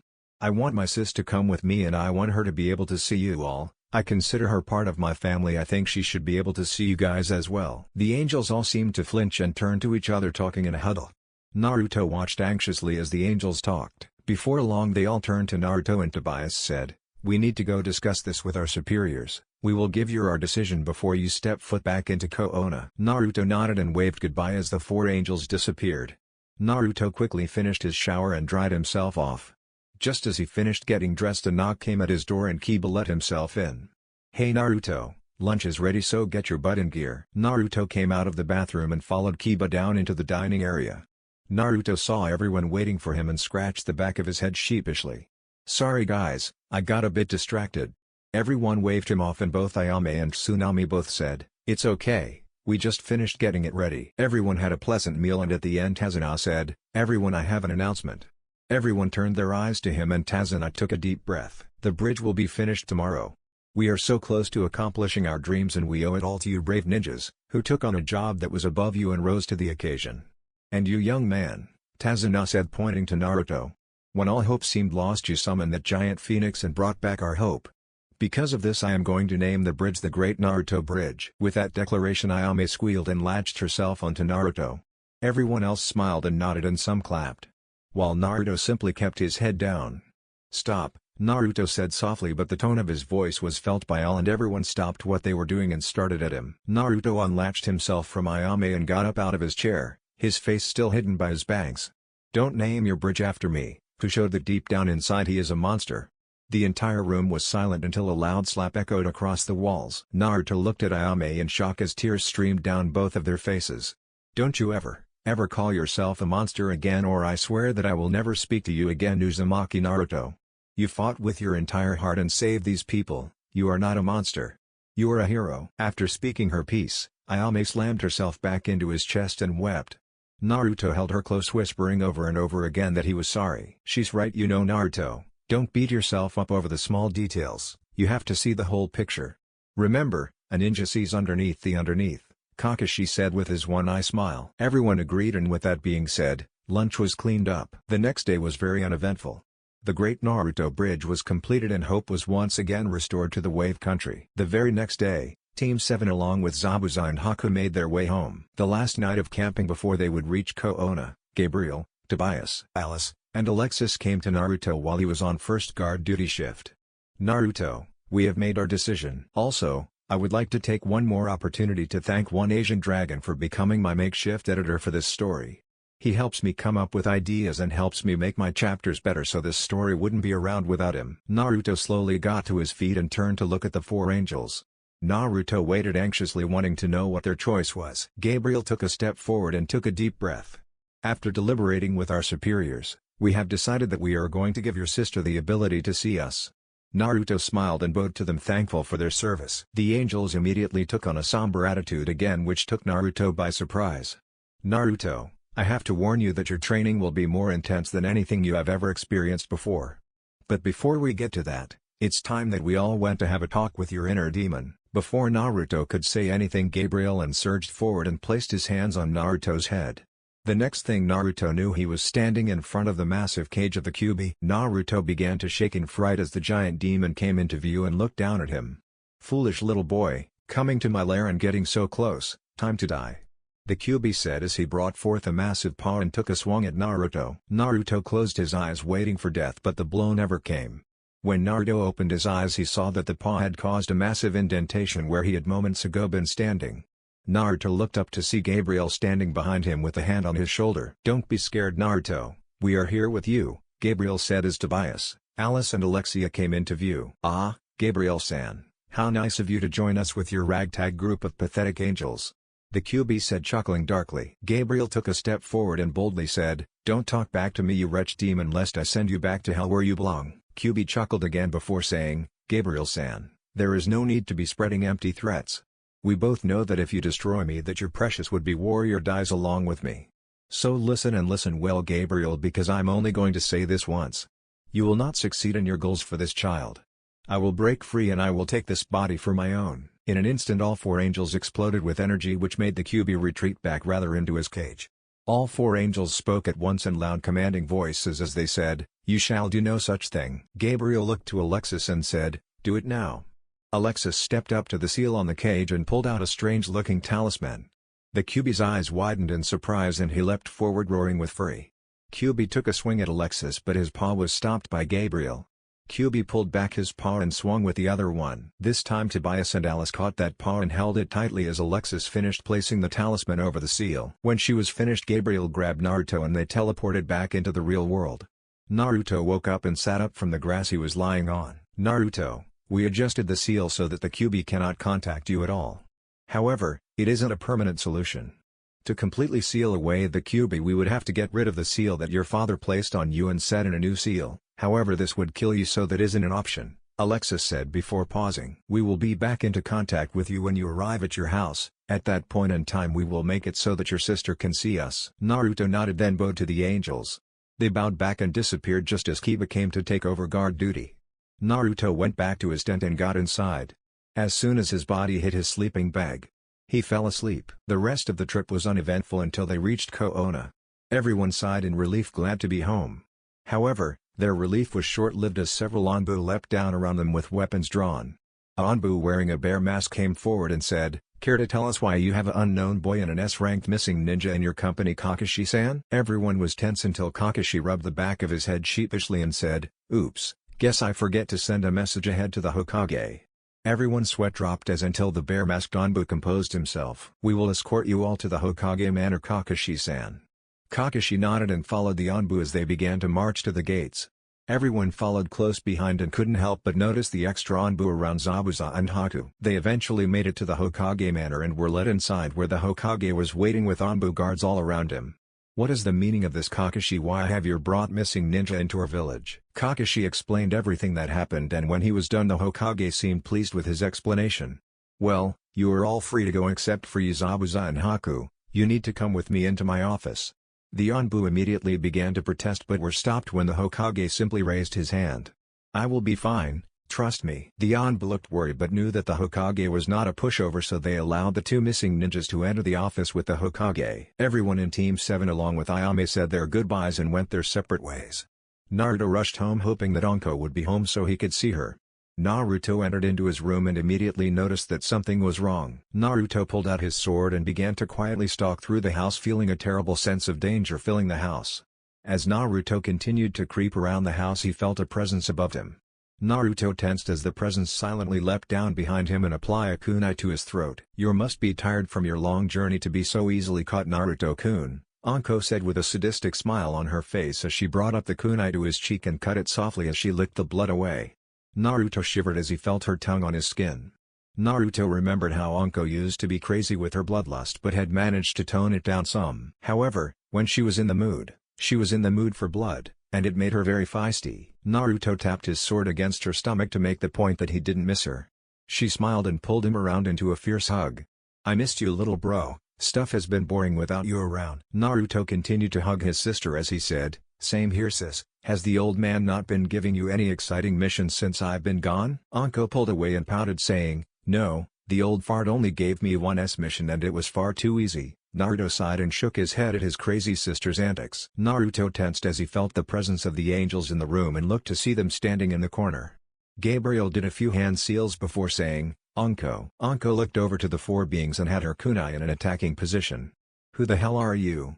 Anko growled out as she pulled Naruto behind her protectively. Gabriel chuckled and said, "It's nice to see that Naruto was left in the hands of such a caring guardian."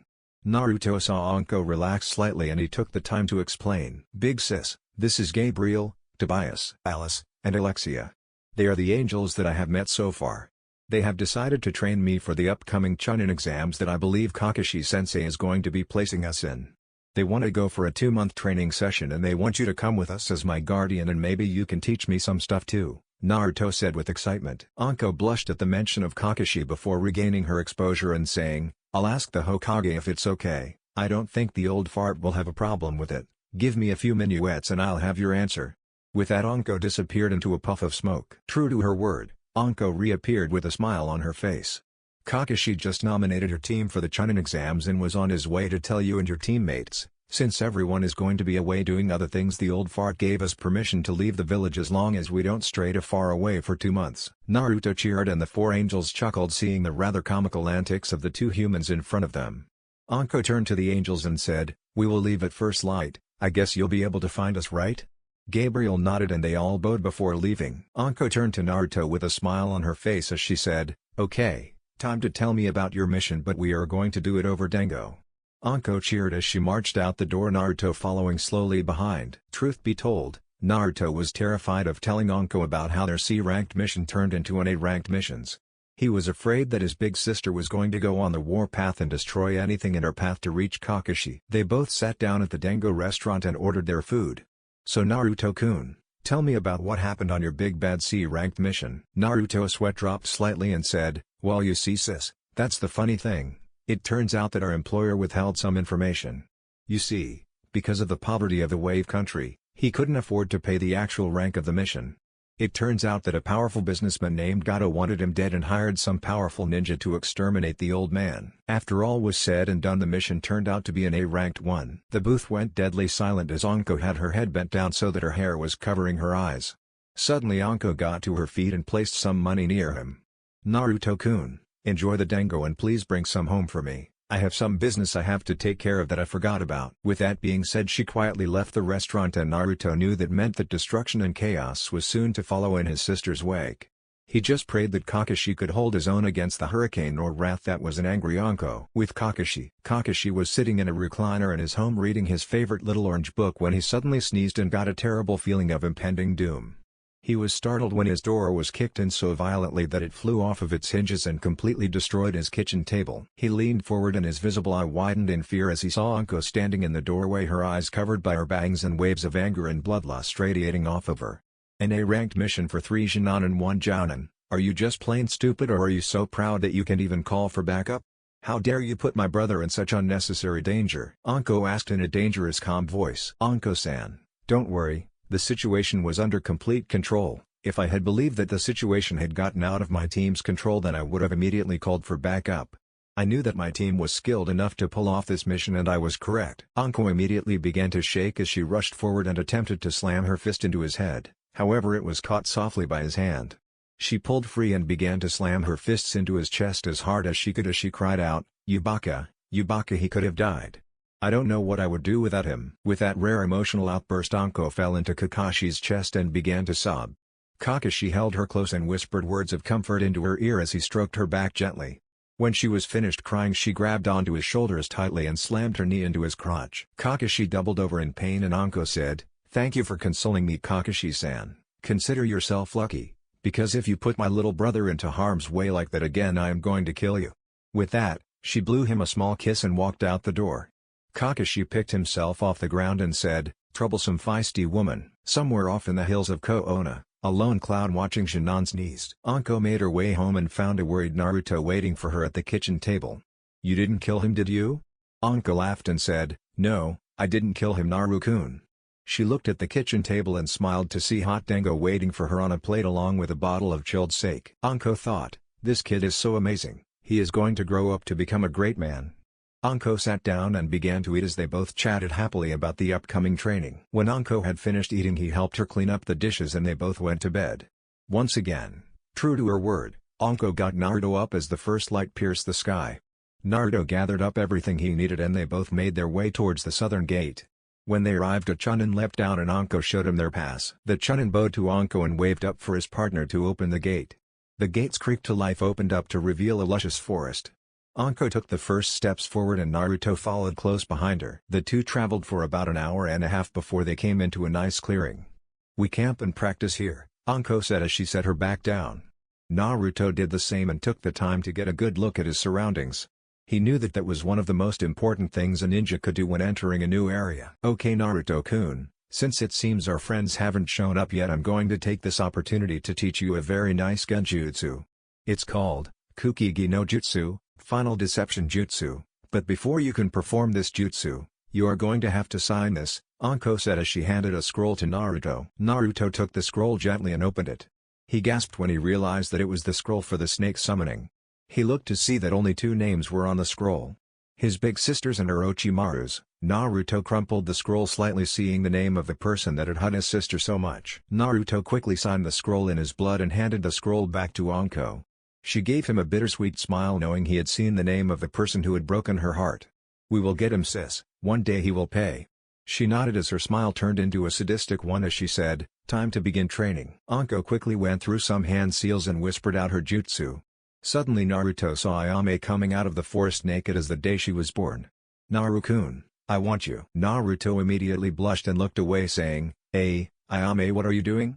Ayame continued to walk forward and asked, "What's the matter, Naruto? Don't you find me attractive?" Naruto turned back and went to reach for her, when suddenly there was a bright flash and he found himself covered in poison snakes. "Did you like it, Naruto? This genjutsu has left you in a give up or die situation, so you can see how useful it is," Anko said with a small smile on her face as she called her snakes off of him. After experiencing the jutsu, Naruto took quickly to mastering it. The hardest part was being able to focus his eyes so that he could catch the person in the jutsu. But soon enough he caught Anko in it, and whatever she saw left her in a daze. Just before Naruto was able to ask Anko what was wrong, Gabriel, Tobias, Alice, and Alexia appeared in the clearing. Alexis stepped forward and said, "Naruto-sama, let's not waste any time, we have a lot to do and not a lot of time to do it in." With that being said, Alexis stepped forward and touched his kimono. Naruto let out an "ack" sound as he fell to the ground with a heavy thud. "I have increased your weight to 4 times your current weight. For the next 2 weeks we are going to focus on getting your speed and stealth skills increased, and we are also going to get your chakra level to almost complete perfection." Naruto groaned as he got to his feet, and Anko had her concerns. "I'm not trying to challenge your authority, but isn't this a bit of overkill?" Alexis turned to Anko and bowed before saying, "With all due respect, Anko-san, with the amount of dangerous people in the world there isn't a limit to the amount of training we could give him so that he would be prepared." Anko couldn't help but agree, but she hoped that these angels weren't going to kill her little brother. "Now Naruto, here is the exercise, we will give you a head start to get ahead. Your goal is to hide from all 5 of us and keep hidden. Each time you are caught you have to do push-ups and sit-ups that will increase in number each time you are caught. Also in between this exercise, we are going to have you perfect tree climbing and water walking. As rewards, each time you impress us we will teach you a new jutsu or skill," Alexis said in a matter-of-fact voice. "Ready, begin," Alexis said, and after Naruto's eyes widened in momentary shock, he took off as fast as he could under the immense weight. Needless to say, Naruto was found rather quickly by Anko and was forced to start off with 25 push-ups and sit-ups. This went on for the entire week and a half alongside of Naruto water walking and tree climbing with a ridiculous amount of weight. By the end of the time limit Naruto looked like he was ready to drop dead. "Very good, Naruto. In this short time you have managed to hone your speed and stealth skills dramatically, and you have also perfected your tree climbing and water walking exercises. Because you have impressed us 3 times over you will be given the next 2 days to rest, then we will teach you 2 techniques and I will also show you a very useful sword skill." Naruto gave a small woohoo before falling into the arms of his sister out cold. Naruto slept the whole 2 days through and was awoken by Anko on the 3rd day. "Naruto, they have come back and they are ready to teach you again." Naruto sat up and watched as Tobias came forward to whisper something into Naruto's ear. Naruto smiled as he stood up and removed his kimono.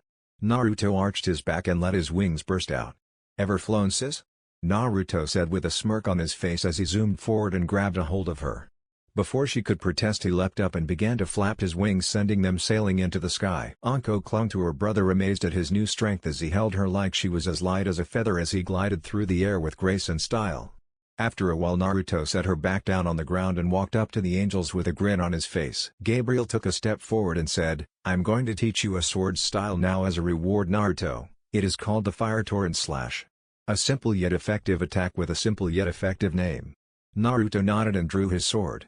He activated the fire blade and waited for Gabriel's instructions. "It's really extremely easy to do, Naruto, like activating the blade. Imagine launching a wave of fire at your target with all your will and swing the blade. Just make sure that the blade slides across the ground before you arch it up over your head like this," Gabriel said as he grasped Naruto's hands and taking him through the motion. Imagine Naruto using the sword like a golf club, and that's how the pattern of the slash arch. Due to its beautiful simplicity, Naruto mastered the skill with only a few tries. After he was done, Tobias stepped forward and said, "The technique I am going to teach you much harder to learn. It's called Sharingan Yaiba, Shining Blades. Basically you need to focus your chakra into your wing seal and then burst your chakra like you want it to fly up into the sky. Also, you need to have your wings activated to do this attack." Naruto stepped into the clearing and began to try to focus his chakra. It took Naruto many tries where nothing happened until suddenly, his wings glowed and feathers began to shoot off of his wings and soared up into the sky. Everyone looked up to the sky and Gabriel shielded Anko with his wings as everyone else did the same for themselves as the feathers rained down, sticking into everything they hit except for the wings, which they simply bounced off of with a loud clanging sound. When it was over everyone removed their wings and looked around to see the field literally impaled with feathers everywhere they looked. Naruto's mouth was wide open and Tobias took the chance to explain. Basically the amount of churka you pump into the seal determines the attack radius of the attack. Naruto nodded to show that he understood and jumped around eager to learn his third prize. Alice stepped forward and said, Naruto-kun, as important as it is be able to fight, it is also important to have skills that can protect those you love. With that in mind, I wish to teach you the Amatsutoku, Heavenly Shield. Naruto watched as Alice walked over to Anko and did a few hand seals. Anko watched cautiously as Alice reached out with one hand and created a white sphere that surrounded her. Gabriel and Tobias both threw themselves at the shield only to bounce off of it like flies. As you can see, nothing can enter the shield, only leave it. As long as you have your hand inside of the shield it will stay active. Like the ability Tobias taught you, the amount of churka you pump into it depends on how strong it will be. In this case it makes the shield stronger. Naruto nodded and immediately went about learning the Amatsutoku. Unlike the other two skills he learned, this one was much harder to learn because it took more concentration and control. Because of this it took Naruto the rest of the day to master all three of the skills. At the end of the day Naruto passed out while Anko and the four angles sat around the fire she had built. I am going to train him how to use his sword for the rest of this month. Do you have any plans to teach him anything, Anko-san? Gabriel asked, looking at her. No, to be honest I don't know what else to teach him right now. Tell me the truth, how strong is he? Gabriel thought about it for a while and said, at his best, high-level chunin, on average, about mid-chunin. Anko nodded, glad to hear that her brother was growing so quickly. The angels then stood to their feet and wished Anko a good night before leaving her to a peaceful night's sleep. The last 2.5 weeks of the first month were spent with Gabriel helping Naruto get better at his sword fighting skills. He still hadn't mastered his sword fighting skills, but he was at a slightly above average skill level with his sword. When it was over and done with Naruto, Anko and the four angels gathered around another fire and discussed what would be the final month of training before the exam. Alexis cleared her throat and said, Naruto, your final training will be to survive on your own with no supplies, no food, and no water. Also, you will have to learn the 2 jutsus on this scroll and also create your own taijutsu combo. With that, the angels all hugged Naruto wishing him luck and disappeared. Anko got up and gathered up both her gear and Naruto's gear. She hugged him gently and said, please stay safe, I'll be back to get you at the end of the month. Naruto nodded and watched as his sister walked away. 1 month later, Anko was wandering through the forest searching desperately for her brother. Finally, after hours of searching, she found him by the river out cold, being attended to by the four angels. They looked up and gave her a smile as she ran up to her brother, concern shining in her eyes. He accomplished his mission completely and we couldn't be more proud of him. Right now, all he needs is rest to get him ready for the exams, and we have no doubt that he will become a chunin. Anko nodded and picked her brother up, grunting at the weight of his clothes as she carried him back to their home. Finally, after what seemed like hours, she finally managed to get him back to his bed. Anko took this time to notice that Naruto had lost all the baby fat from his face and it made him look much more mature. Also, his hair had grown to the point where even with the headband on his hair came into his eyes. She also took the time to notice that Ayame would appreciate how toned Naruto's upper body had become. The next time that Naruto woke up, his team was waiting downstairs for him to go to the chunin arena. Along the way, Naruto chatted with Hinata and Kiba and was glad to hear that they had also grown stronger. For Kiba, he had learned many of his family's jutsus and he also mastered almost all of the ones that he learned. As for Hinata, she had broken out of her shy shell and had rocked her father and the Hyuga elders when she embarrassed her younger sister with the shortest fight in their family history. Naruto smirked, feeling confident that his team would make it all the way to the top and be the all-stars of the tournament. As they entered the building, they saw Sasuke causing a big scene, telling the guards to drop the genjutsu and let them go up to the 3rd floor. Naruto shook his head and muttered out, "Idiot." As everyone filed up to the 3rd floor while Sasuke and some guy in a green suit fought. When everyone finally made it to the 3rd floor, Naruto took the time to look around at everyone in the room. As his eyes scanned over everyone, a red-haired boy in the corner stood out due to the evil aura that was coming off of him in waves.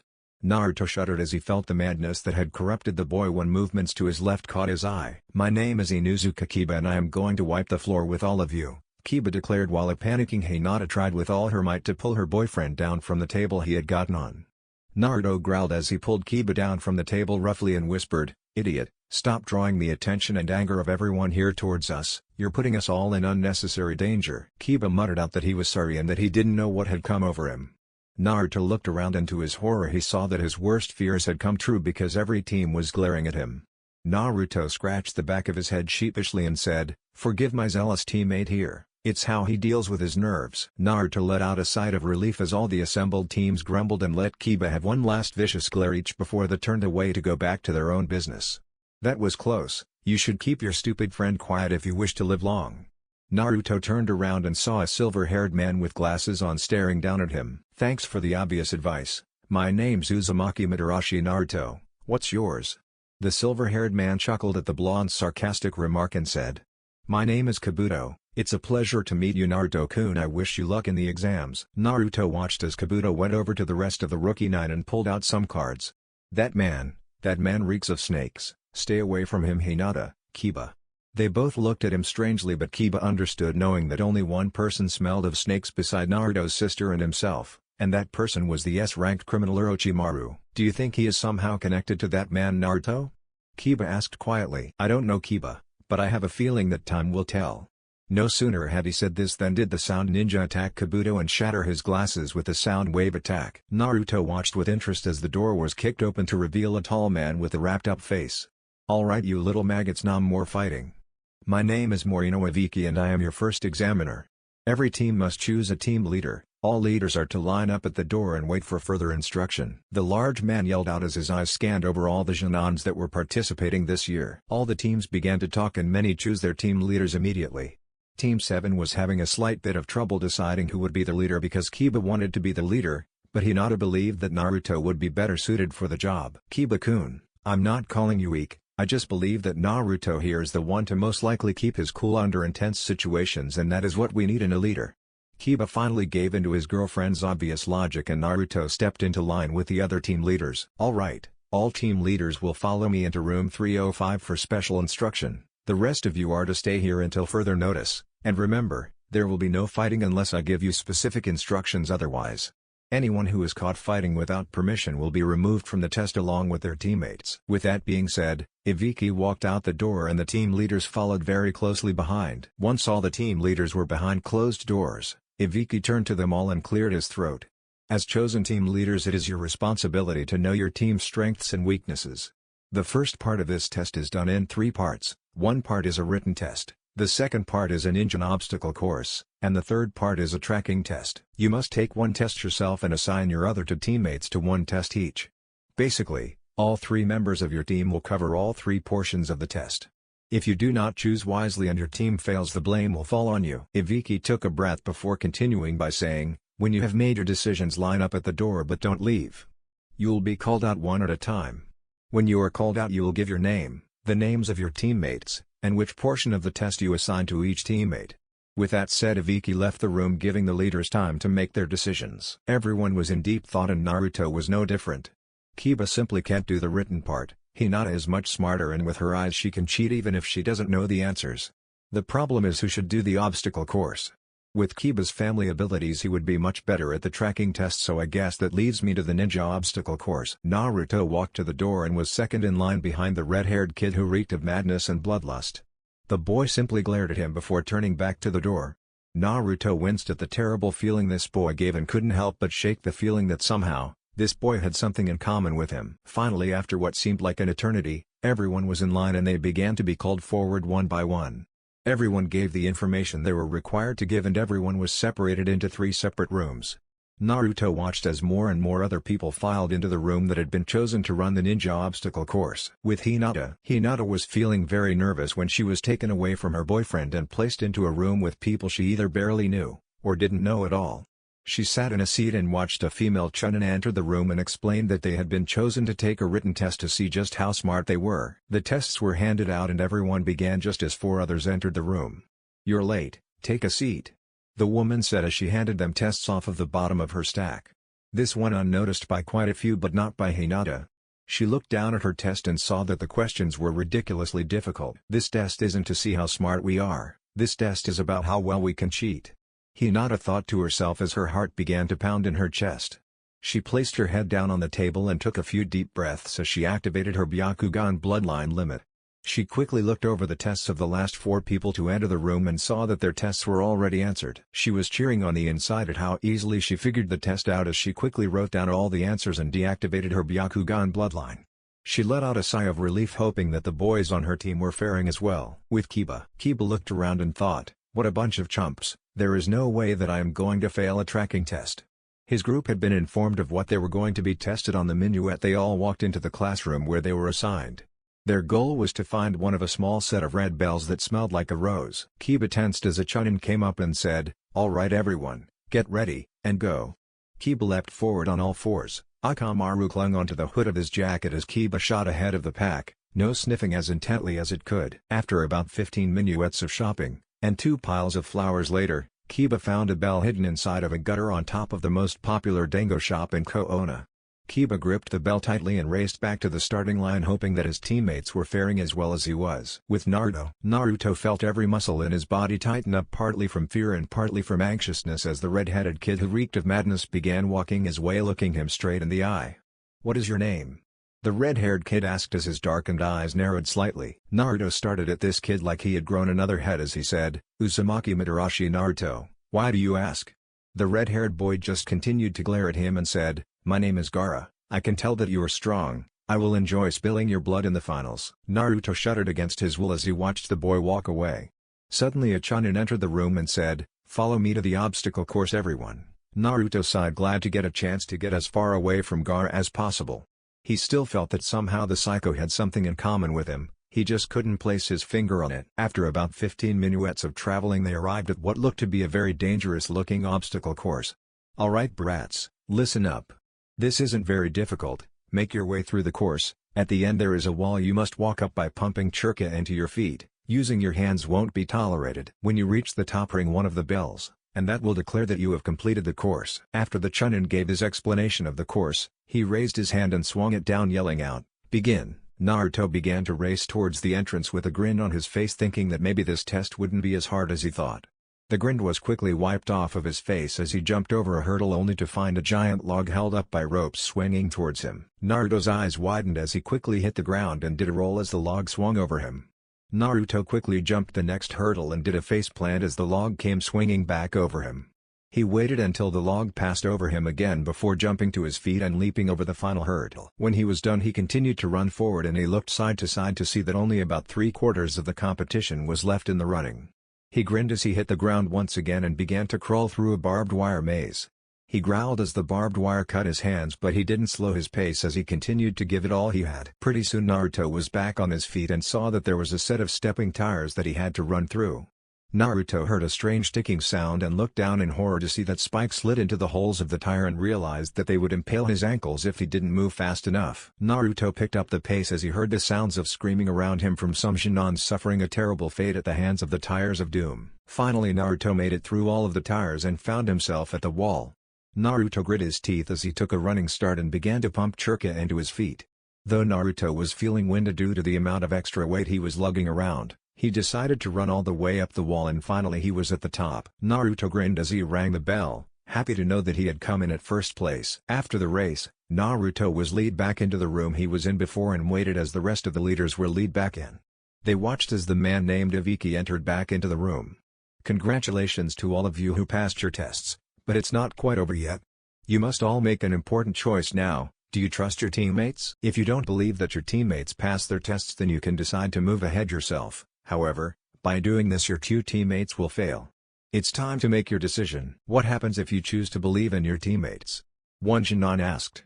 "Good question. If you choose to believe in your teammates and even one of them has failed, you will all be failed and you will not be able to try for the Chunin exams for another 5 years. Now make your decisions." Naruto heard a lot of gasps come from the leaders and he had to admit that the thought of failing and not being able to try out again for another 5 years made him flinch.